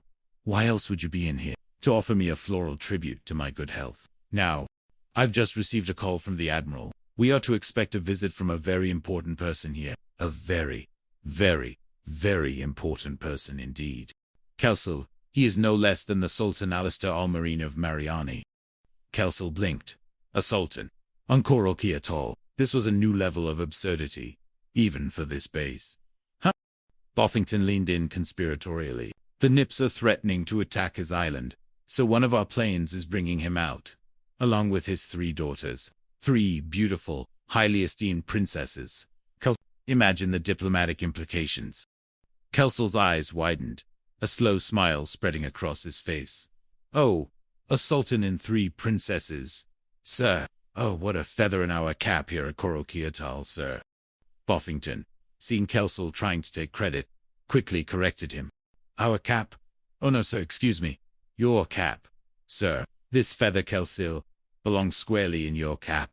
Yours is yours. Now, the Admiral wants to be sure that we go all out to make an impression. So I want you to make certain that everything is 100% in order. A veritable showcase of American naval efficiency. Now, I repeat, 100% flawless." At that moment, Willie de Whale Wiggins, who had somehow acquired a pair of outlandish feathered swim trunks, sauntered past the open office door, whistling cheerfully. "Hey, if you had a good swim, girls, we'll see you Sunday," he called out to some unseen beat. Boffington saw him, his face contorting in a fresh wave of apoplectic fury. "Hello, Willie, and farewell. How can I make an impression on the Sultan, with Kelsall and his riffraff running around loose like undisciplined sea otters? I want you to order the Torpedo Tube 73 out on a recon mission to, Parrot Perch immediately." Kelsall frowned. "But, sir, there are no nips on Parrot Perch. That's just a deserted strip. That's..." Boffington interrupted, a smug smile of superior intellect spreading across his face. "Oh, I get it, sir. You are clever, sir. Extremely cunning, a veritable Machiavelli of military maneuvers." "Yes, what did you expect, Boffington puffed out his chest. "I didn't get my commission for playing I rose through the ranks due to sheer, unadulterated brilliance." Kelsall, however, couldn't resist. "How did you get it, sir?" he asked, a twinkle in his eye. Boffington's self-satisfied grin instantly evaporated. He stammered, caught off guard. "Well, my wife has this cousin in the Pentagon, so he paused, realizing his error, and flushed scarlet. "Get out of here, before I'm forced to commit an act of utterly undiplomatic violence." Kelsall, trying not to laugh, hastily turned to leave. He saluted, then, as Boffington turned his back, mimed throwing a tantrum. "Ah, sir. Sorry, sir. Forgive me. I'm terribly sorry, sir. My apologies for my accidental insubordination." Boffington rounded on him, brandishing a heavy bronze paperweight. "If I need you to help me welcome a Sultan Kelsall, sir, help me. I'll run you through. Do you understand? I'll impale you on a stick of protocol." "You are very kind to me, sir," Kelsall mumbled, sidling out of the office, his shoulders shaking with barely suppressed mirth. "But everything is in order for His Highness's arrival, sir. The honor guard is ready, every feather in place, sir." A short while later, back in his newly reclaimed office, Commodore Boffington was once again preening. "Commodore Boffington here," he purred into the phone, the receiver cradled close. "Everything is ready for the Sultan's arrival. Admiral, the red carpet has been swept, the brass has been shined, and the hula girls are securely away." He paused, listening. His eyes widened. He was playing that engine trouble with his force down where, near the island of Serpents. "Yeah. Oh, well, I don't have any boats in that area." "Admiral, not a single vessel suitable for extraction, sir." Lieutenant Elroy Phibbs, who had been hovering nearby, piped up. "Oh, sir, The torpedo tube 73 boat is right near there. Remember, you sent them to Parrot Perch. They're practically within shouting distance. Sir, Boffington slammed the phone down in exasperation. Oh, you heard him. Yes, yes. He's a very fine boy. He's very alert, Admiral Farr. Too alert for his own good. You want Kelsall and the torpedo tube 73 crew to go down and pick them up? A delicate diplomatic mission, you say? He picked up the phone again, his eyes darting frantically. Admiral, I just had a thought. Sir, I have a very fine boat, almost in the same vicinity, Admiral, and it's just been painted. A fresh coat of pristine battleship gray. Sir, perfect for conveying the grandeur of the United States Navy. He listened, his face falling. I know that Kelsall and the torpedo tube 73 crew. What's the matter with them, Admiral? Why the sudden aversion? Sir, please. Kelsall, who had entered unseen, interrupted, practically begging. One more chance, sir.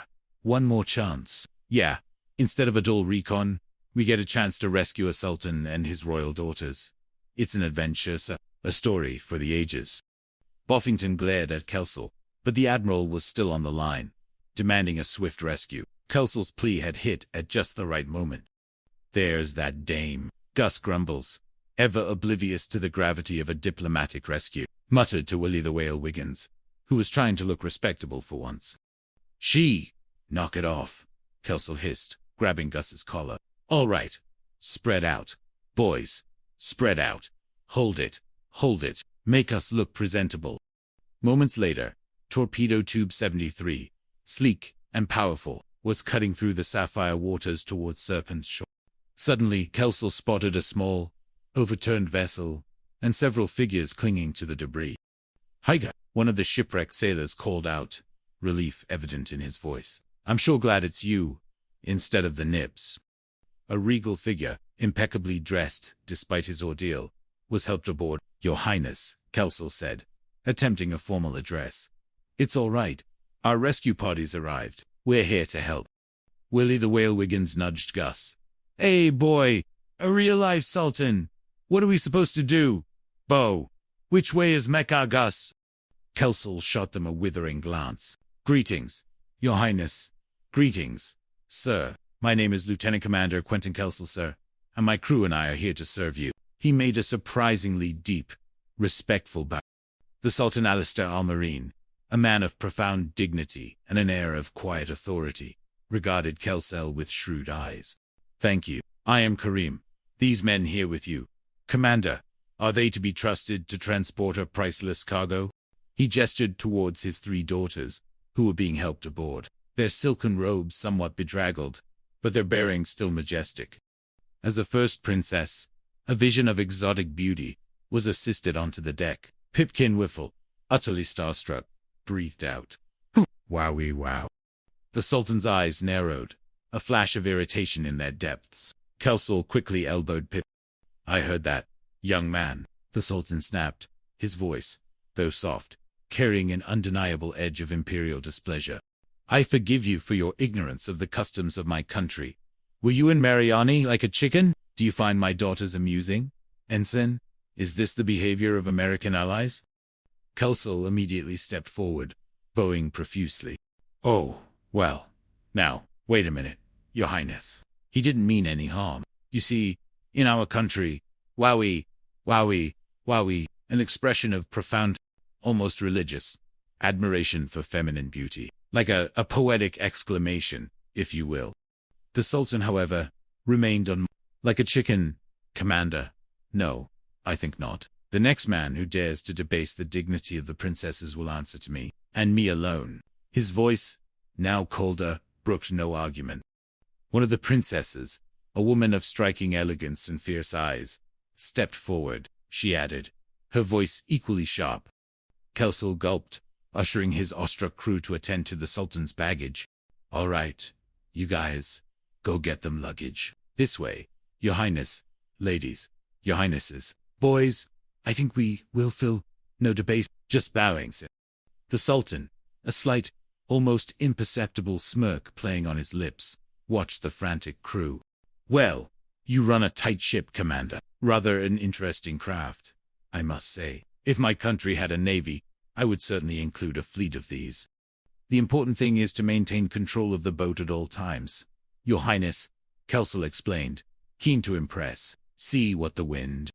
Suddenly, one of the younger princesses, intrigued by the controls, reached out and grabbed the wheel. Kelsel yelped. Daisy, Pipkin whiffed. How dare you? Oh, no, no, no hands, Pipkin exclaimed, seeing Kelsel's panicked reaction. I wouldn't touch it, Your Highness. No, sir, no, it wasn't really his fault, Your Highness. You see, the seas are a bit rough, and the steering is very sensitive. The Sultan, however, mistook Kelsel's outburst. Oh, that's just my father, my daughter. Where is the Prince of Syria? Is she trying to take the helm, Commander? Syria, come here, daughter, the Sultan called out. Yes, father, the princess replied, releasing the wheel and stepping back demurely. Kelsel, seeing an opportunity to placate the Sultan and keep his crew away from the princesses, quickly chimed in. If Your Highness is so interested in PT boats, perhaps you'd like to handle this one, sir. You know, drive it, take the helm. A truly unique experience, sir. The Sultan's eyes lit up with genuine interest. Yes, sir. Here the wheel, sir. Just steer. Right here. And wait. It's quite relaxing, and it's lots of fun. A truly exhilarating pastime, Commander. May I? The Sultan asked, genuinely captivated. Yes, Kelselinth, that does sound like a most amusing advertisement. My guest. Here you are, sir. He guided the Sultan's hands to the helm. An innocent yet ultimately disastrous gesture. Upon their return to Koroki Atoll, the reception committee was arrayed on the galleon gangway with full honors. Commodore Horatio Boffington III stood front and center, stiff as a starched plank, radiating an air of smug accomplishment. Greetings, O exalted ruler of Mariani, Boffington boomed, his voice overflowing with pompous cordiality. Allow me to introduce myself. Sir, I am at your service. I am Commodore Wallace B. Boffington III. I trust Your Highness has had a safe voyage. Sultan Alistair Almarini, still buzzing from his exhilarating experience at the helm of Torpedo Tube 73, extended his hand. Yes, and a pleasant one. Captain, thanks to your commander, he is a very efficient officer, and his vessel is most amusing to pilot. Boffington, his smile tightening at Kelsel getting the credit, quickly recovered. Yes, isn't he? We're very proud of him, a fine example of American ingenuity. Sir, he patted Kelsel on the shoulder, a gesture that conveyed both superficial praise and an underlying, barely concealed threat. Oh, thank you, sir. Thank you, Kelsel replied, sensing the hidden venom in Boffington's touch.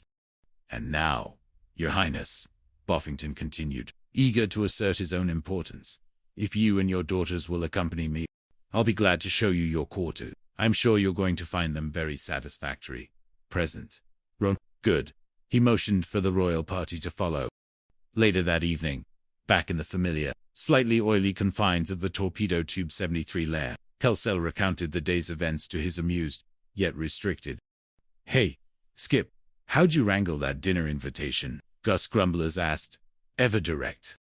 Kelsel smirked. It's a command performance. Gus. The Sultan was so thrilled with the boat ride that he insisted that Boffington invite me to the big dinner. He even wanted to drive it some more, so I guess I'll have to return to that torture chamber of formality.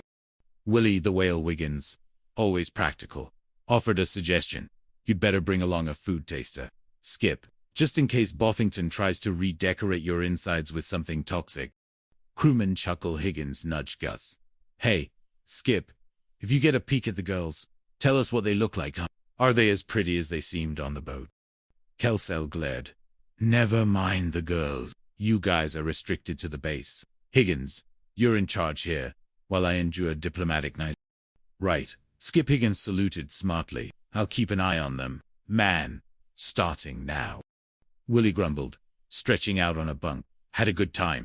Skip, 3 beautiful days on Coral Key Atoll, and we're stuck here like barnacles. What rotten luck. Gus added, yeah, we gotta get out of this. It's stifling. Kelsel chuckled. Yeah, you guys think you got a problem. What about me? I got a date with one of those princesses in 15 minutes. The crew gasped. How did you get it? Skip, Gus demanded, utterly flabbergasted. Fine. Well, I made a little date on the boat, Kelso admitted, a mischievous grin on his face. Her name is Syria. In Mariani, that means happiness. And she definitely makes me happy. Willie whispered, boy, you work faster than bicarbonate. Skip. How about spreading a little unhappiness around with your buddies? There's 2 more Mariani mamas out there just waiting for some American charm. Kelso rubbed his chin thoughtfully. Tell you what I'll do, Cinny. You guys help me swipe the torpedo tube 73 so I can keep my date with Syria. And I'll see what I can do about your romantic entanglements. A mutually beneficial exchange, wouldn't you say? Swipe the 73, Skip Gus whispered, his eyes wide. Isn't that a bit unnaval, sir? I promised Syria a boat ride, Gus. Look, it'll be a short one, but I'll need your help. Now, if we can keep Ensign Whiffle, she completely engrossed in his own peculiar studies. Moments later, a curious scene unfolded in the torpedo tube 73 lair. The entire crew had gathered, seemingly engrossed in a particularly intense card game. Ensign Pipkin Whiffle, the acting executive officer, stood guard, diligently observing. Okay, men, Whiffle declared, his voice firm. Let's break out the cards. While I'm in command, we're only playing for matchsticks. Proper naval decorum must be observed. Gus grumbles, with a subtle wink at Kelso, then suggested, let's not waste our time playing cards, Mr. Whiffle, as long as we're stuck here. Now let's put our time to something constructive and educational, to truly elevate our intellects, sir.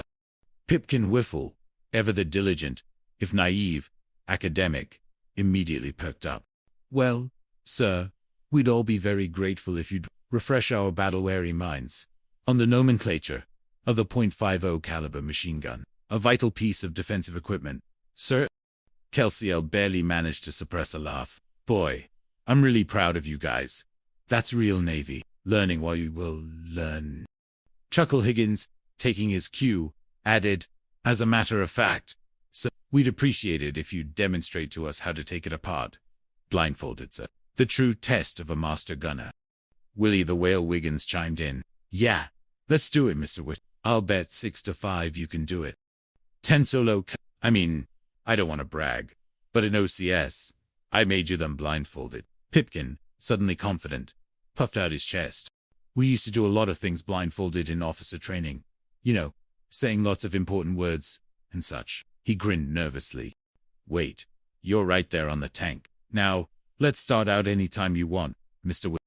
Oh, well, since you guys are so anxious to get underway, we might as well start right in. Pipkin beamed, then took a deep breath. Now, men, this is a .50 caliber machine gun, a weapon of immense destructive power, capable of obliterating foes with a thunderous roar. He then pulled a blindfold over his eyes, confidently. Now, in dismantling this baby, first of all, we disengage grip control A and B from firing mechanisms. He fumbled clumsily.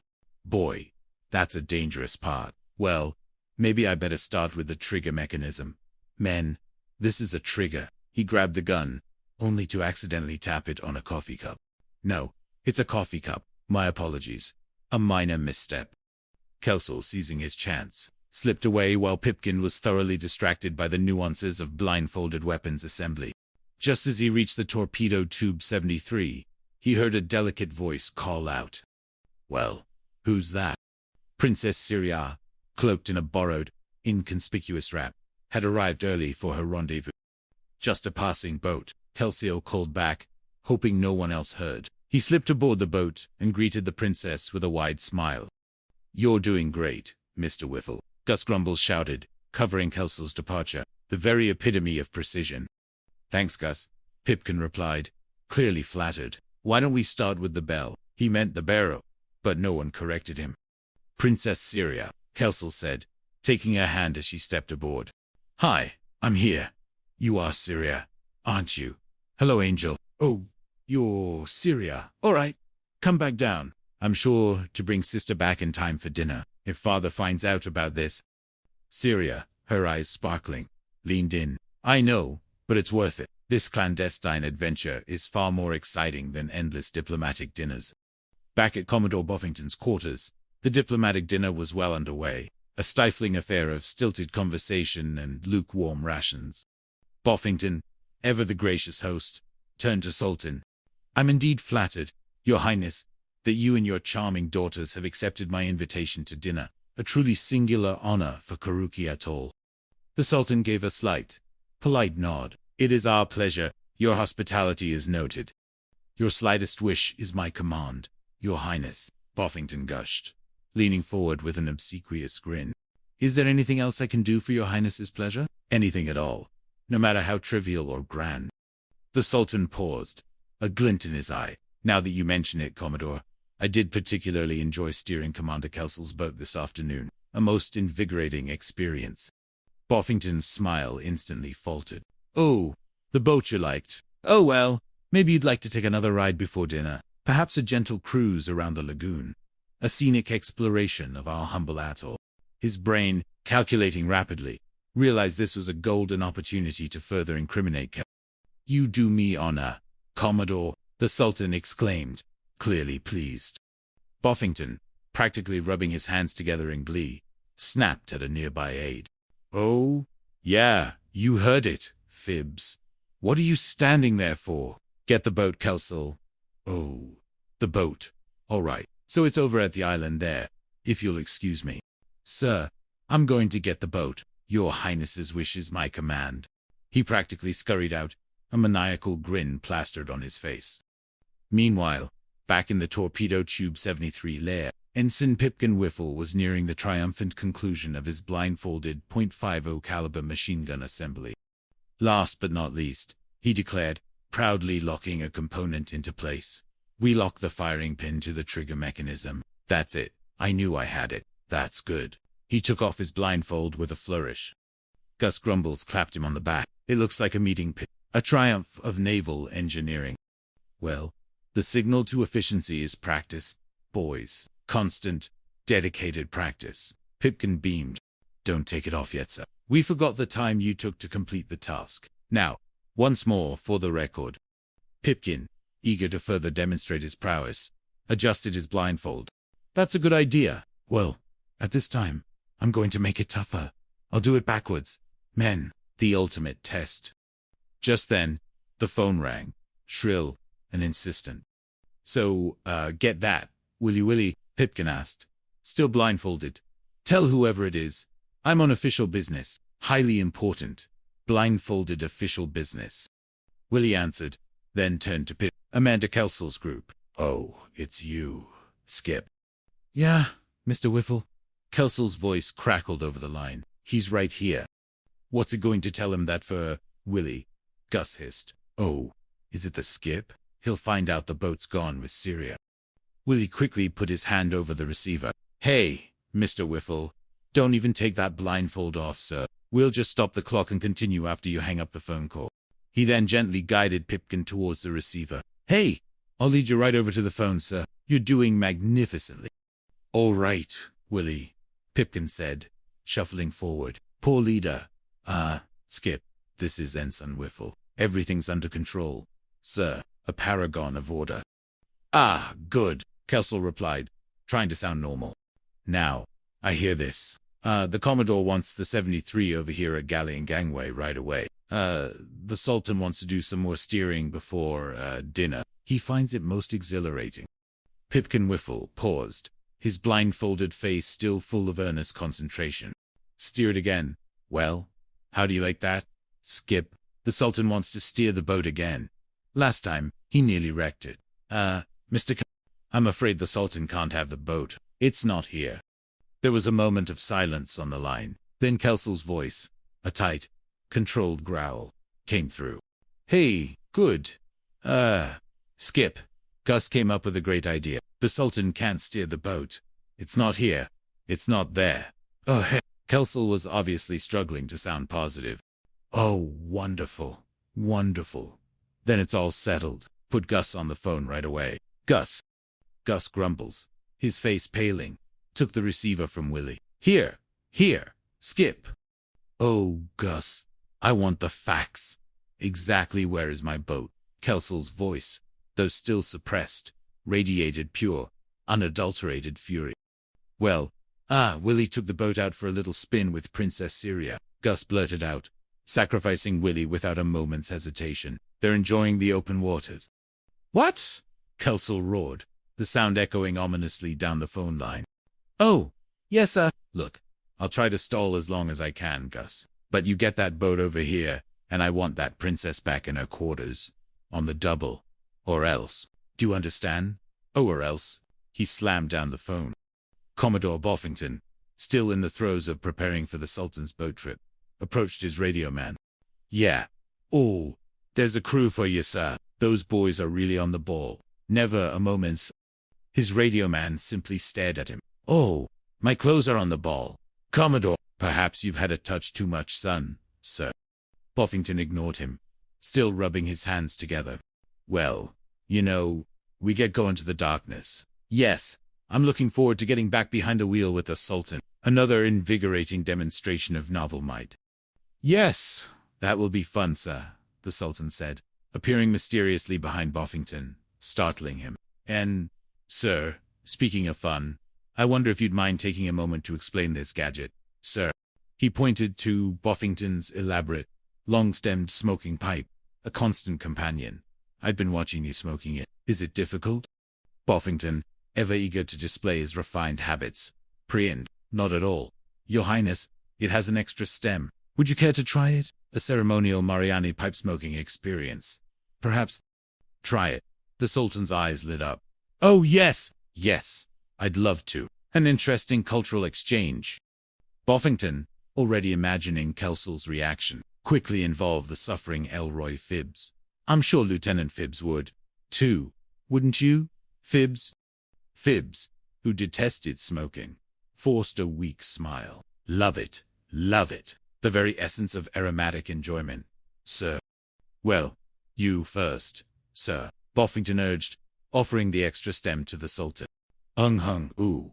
Now, it's very simple. Captain, all you do is inhale, smoothly, elegantly, like a connoisseur of fine tobaccos.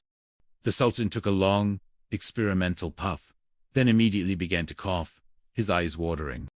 Meanwhile, back on the open sea, Commander Kelsall was frantically attempting to restart Torpedo Tube 73's engines. Princess Syria watched him with amused eyes. Gulls Gulch calling Torpedo Tube 73. Gulls Gulch. Calling Torpedo Tube 73. Come in, please. The boat's radio crackled to life. Static Ladon. Kelsall snatched the receiver. This is 73. Look, you guys. Princess Syria and I are stuck out here in the middle of nowhere. We're just starting back, and the engines conked out. He thumped the console. Yeah. Well, look. Gus, forget about the engines. Conked out. Oy vey. Syria says Pamela's sisters, and they'll cover for us. Princess Syria interjected helpfully. If the Sultan finds out we're dead, so you better get going, Mr. Whiffle. On the double. My father's temper is legendary. Right. Yes, sir. Right. Kelsall barked into the radio. Hey, what am I saluting for? I'm in command here. He then changed tactics. Willie, you're under arrest. Now, look, Gus. You tell him how to start those engines. I'm gonna go over and talk to the sisters and see if I can't stall them. He handed the receiver to Gus. Ensign Whiffle. Over and out. Get your hands off the officers, you lout. Back at the diplomatic dinner, Commodore Boffington and Sultan Alistair Al-Marine were still enjoying the exotic smoking pipe. Oi, you're doing fine. Captain. Just fine, Boffington purred, watching the Sultan's still watering eyes. Yes. How do you like it so far? It is certainly potent. The Sultan coughed. A racking sound. I'm enjoying it immensely. I wouldn't want you to miss that on your boat trip. It is my pleasure to make this sacrifice for you. I can always take my ride after dinner, if you're a me. Boffington's eyes lit up. This was even better. Kelsall would be caught trying to sneak the boat back for the Sultan. Oh, that's a wonderful idea. Your Highness? Yes, sir. Let's make it after dinner. And then you could have just that much more time steering the boat. Let's eat early. We can eat right now, Your Highness. I'll get your daughters. Agree. I have daughters, Commodore, the Sultan said, genuinely confused, having forgotten in his smoke-induced stupor. It's a little too early for dinner, isn't it? One of the princesses, also slightly affected by the pipe, asked. Early, sir. Let's eat. Boffington insisted. I'll go and get the princesses myself. My honor guard is awaiting my orders. Oh, well, why don't I go? Captain Kelsal, who had mysteriously returned, offered, seizing the opportunity to get to the princesses before Boffington could further botch things. I'll get the princesses, and then I'll get them. Okay, I'll get them. They're royal princesses. They deserve the best. That's protocol. Kelsal raced towards the royal quarters, bursting in unannounced. Princesses, Sultanas, your honors, your sister sent me, he blurted out to the two remaining princesses, who were primping in their lavish chambers. Thank you very much, one of them replied, looking confused. I'm sorry, Kelsal said, realizing his blunder. Well, pardon us. A most impersonal intrusion by this most miserable person. What I'm trying to say, isn't it? I'm sorry to report that your sister Syria is in an assiduous seriation. Something has happened to Syria. The princesses gasped. Please. You know what the Sultan said? No hands. Forget me. Our princesses, Kelsal pressed. Tell us what you think. Tell us, please. What has happened to our sister? Well, she's not going to be here in time for dinner, Kelsal admitted, rubbing his head. The engines conked out. A complete, mechanical failure, I assure you. Oh, no, the princesses wailed. Father will be furious, truly, catastrophically furious, like a chicken that has lost its favorite rooster. Just then, Commodore Boffington, agitated and red-faced, appeared at their door, completely unaware of the developing drama. Your Highness says, is Commodore Boffington. No, I'm here with your honor guard. It's time for dinner, princesses. Sorry, Captain, one princess replied, quickly pulling Kelsal out of sight. But we are still dressing. Yes, please come back later. We require more time for royal adornments. Boffington, ever persistent, huffed. Well, if you don't mind, I'll just wait here. It's a matter of diplomatic urgency. Kelsal whispered to the princesses. What can we do? If only the two of us come to dinner, Syria will be in terrible trouble. Her father will truly be incandescent with rage. One of the princesses snapped her fingers. I got an idea. Kelsal raised an eyebrow. What the better use yours? Mine never worked. Well, what is your idea, Commander? The princess pressed. Okay, please. Greetings, Your Highness. Kelsal then boomed, affecting a formal, almost theatrical voice, turning towards the doorway as Boffington entered. This is a distinct pleasure to be able to escort you ladies to the esteemed dinner. All right, please. All right. Careful, my dear. I mean, Your Highness. Incidentally, I'm Commander Quentin Kelsal, the man whose cunning and charm knows no bounds. Boffington stared, aghast, as Kelsal presented not two, but three princesses, one of whom looked suspiciously like one of Kelsal's own crewmen, in a rather ill-fitting royal gown and heavy veil. Centric, what is keeping my daughters? Commander, the Sultan demanded, having arrived behind Boffington. I hope there is nothing wrong. They're usually so punctual. Oh, I'm sure there isn't. Sir. No, sir, Kelsal replied smoothly. But if you'll excuse me, maybe I'd better go see. He attempted to slip away, eager to prevent Boffington from scrutinizing his hastily assembled royal party too closely. Excuse me, sir. Oh, Captain, I see. Boffington, however, grabbed Kelsal, preventing his escape. Just let me explain. There's something amiss here. Just then, Sultan Alistair, Al-Marine beamed, seemingly unfazed by Kelsal's odd appearance. One side, my dear. On your feet. Gentlemen, the princess is. Gentlemen, the United States Navy has made every arrangement for our comfort. Now it is my turn to make an arrangement for your delight. My daughters will dance for you, gentlemen. Kelsal, utterly horrified, frantically interjected, but that won't be necessary. Sir, you don't have to pay us back. We were glad to help. A truly altruistic naval rescue. The Sultan's face darkened. You do not wish to see my daughters dance. Commander, is their performance beneath the dignity of your American officers? Boffington, seeing Kelsal squirm, jumped in. Well, do you think they ought to dance on our nifty stomach, Mind your management, Don't pay any attention to him, Your Highness. He has these spells every now and then. You see, a touch of battle fatigue. I, for one, would love to see your daughters dance. Am I right, gentlemen? Yes, sir. Let the revelry commence. A smattering of nervous agreements followed. You do me great honor, Captain. The Sultan beamed, accepting the apparent enthusiasm. Campbell muttered to Buffington under his breath. Believe me, Captain, you better serve dinner first. This is going to be a disaster. Shut up, Campbell. Buffington hissed back. This is going to be a rare treat, sir, and I can hardly wait to see this. Neither can I, Campbell replied, desperately trying to signal his crew. And try some of these, sir, and they're delicious, a true delicacy. The music started, and the two genuine princesses began a graceful, intricate dance. The third princess, however, stumbled awkwardly, revealing a decidedly unprincess-like swagger and a thick, hairy ankle beneath her silk wrap. Oh, they're lovely dancers. Lovely, Buffington gushed, momentarily blinded by the sheer spectacle. You are most kind, Captain, the Sultan replied, beaming with pride. Campbell, however, could only watch in horror as his crew princess wobbled precariously. Can't you be more careful? He hissed. Yes, sir. I'm sorry, sir. So sorry. Are you just fine, ladies? Just fine. Splendidly coordinated for your gender. The dance concluded, and the room burst into polite applause. Weren't they great, gentlemen? Buffington asked, completely missing the glaring anomaly. Just a moment, Sultan Alistair Almarine suddenly declared, a puzzled expression on his face. My daughters aren't finished yet. I have news for you, sir. Those are not all your daughters. His eyes fixed on the crew princess, his brow furrowing with growing suspicion. Goodbye, girls, Campbell yelled, sensing disaster. It's time to change. He lunged forward. Buffington, confused, stopped him. Here we go. Captain, what is the meaning of this outrage? Campbell, desperate, pointed frantically at the disguised crewman. Sir, one of these girls is an impostor, a charlatan of the highest order. Buffington, his eyes bulging, grabbed the nearest genuine princess. Captain, how dare you? She cried.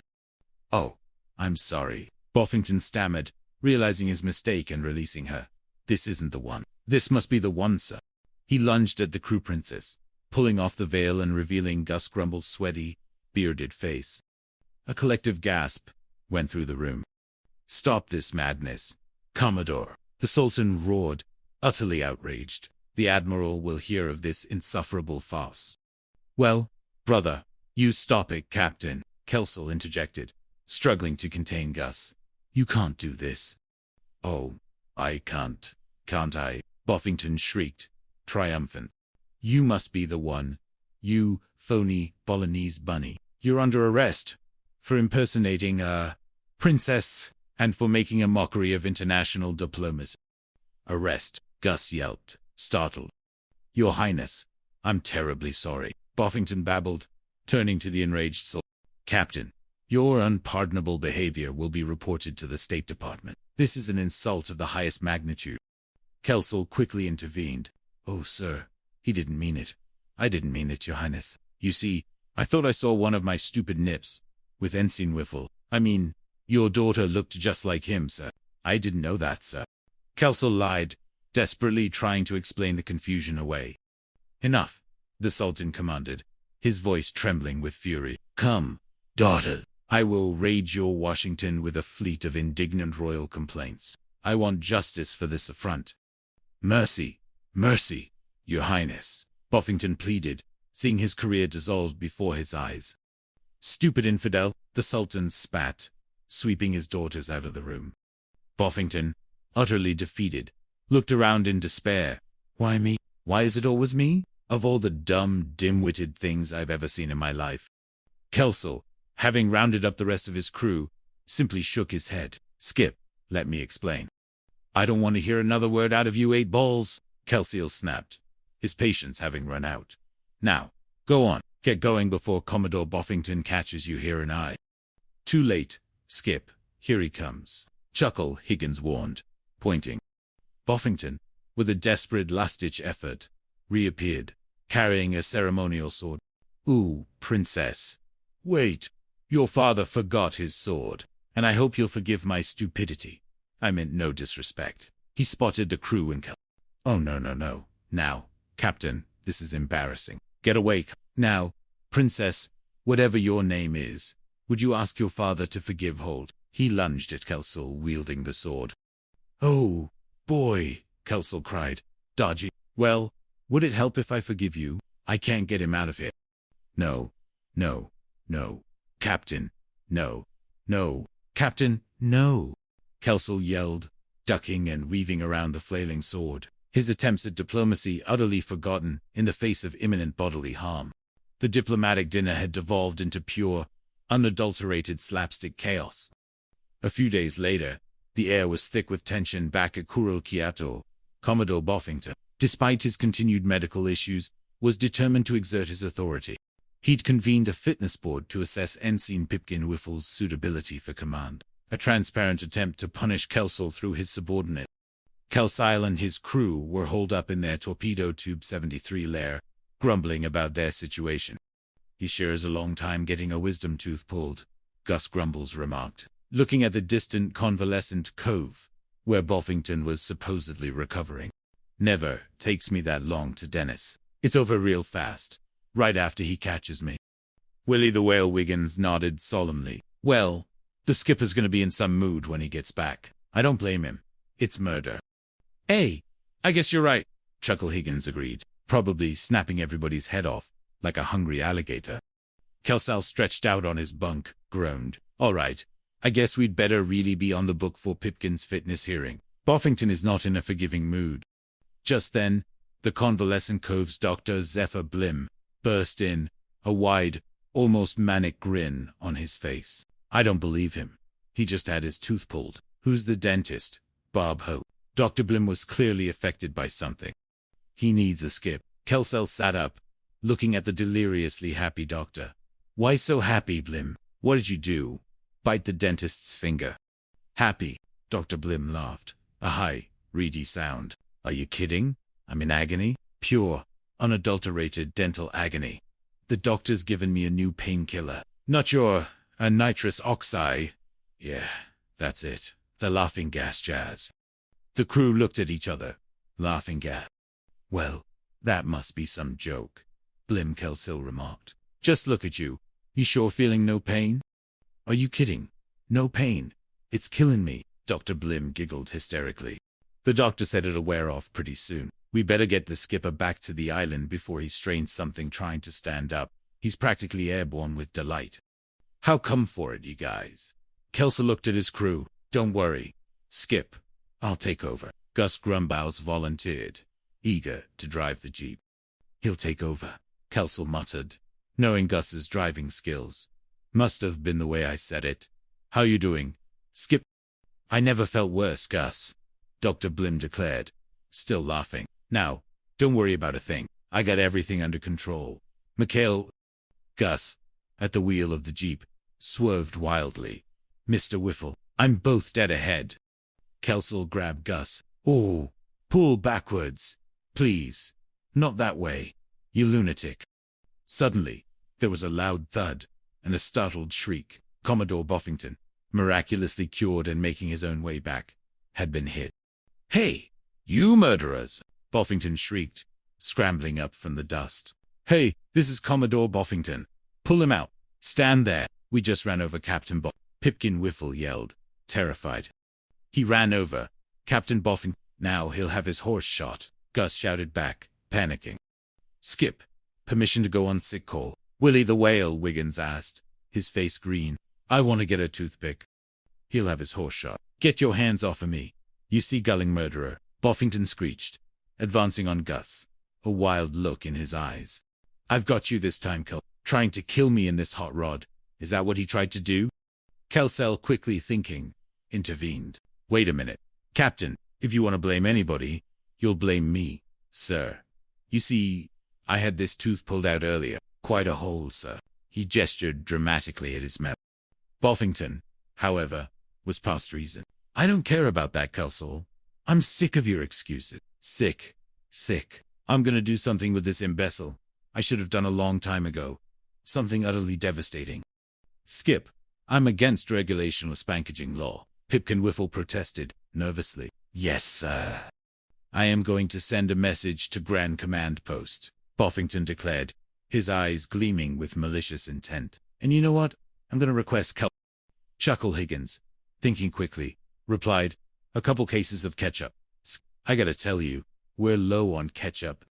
I am going to request that a fitness board convene a full, uncompromising fitness board for Ensign Whiffle. Buffington's voice was sharp, triumphant. Kelsel's jaw dropped. A fitness board? Now, wait a minute. Captain, you can't. Can't I? Huh? Buffington sneered. All they've got to do is take one look at this goofball's record and they'll break him down to second class so fast it'll make your head spin. What do you think of that, goofball? He poked a finger at Pipkin Whiffle, who swayed nervously. I'm a little nauseous already, sir, Pipkin admitted weakly. Wait a minute, Captain. I'm not going to stand by, sir. And I see my executive officer. Kelsill stepped in front of Pip. No, sir. This is an outrage against common decency and good order. When it comes to railroading, Kelsill, I am a regular.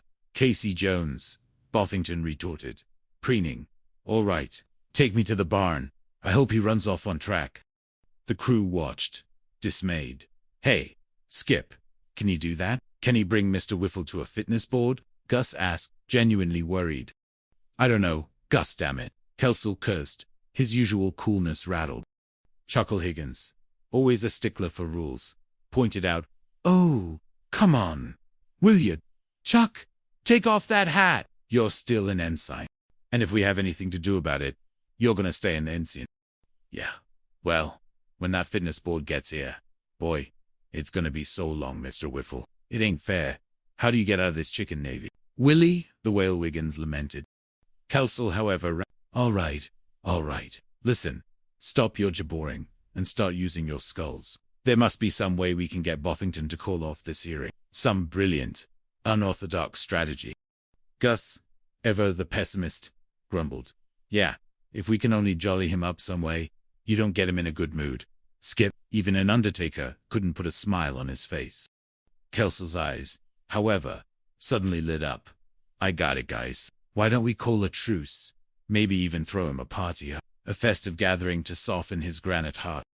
Pipkin Whiffle, momentarily forgetting his impending doom, exclaimed, I mean, that's a great idea. We could throw a real wing, and Willie could sneak some nurses over from the base, and Mike Bell could blow up a batch of his legendary moonshine, and we could dance, and drink, and get loaded, and go right to the brig, Whiffle, Kelsill retorted, cutting off the enthusiastic suggestion.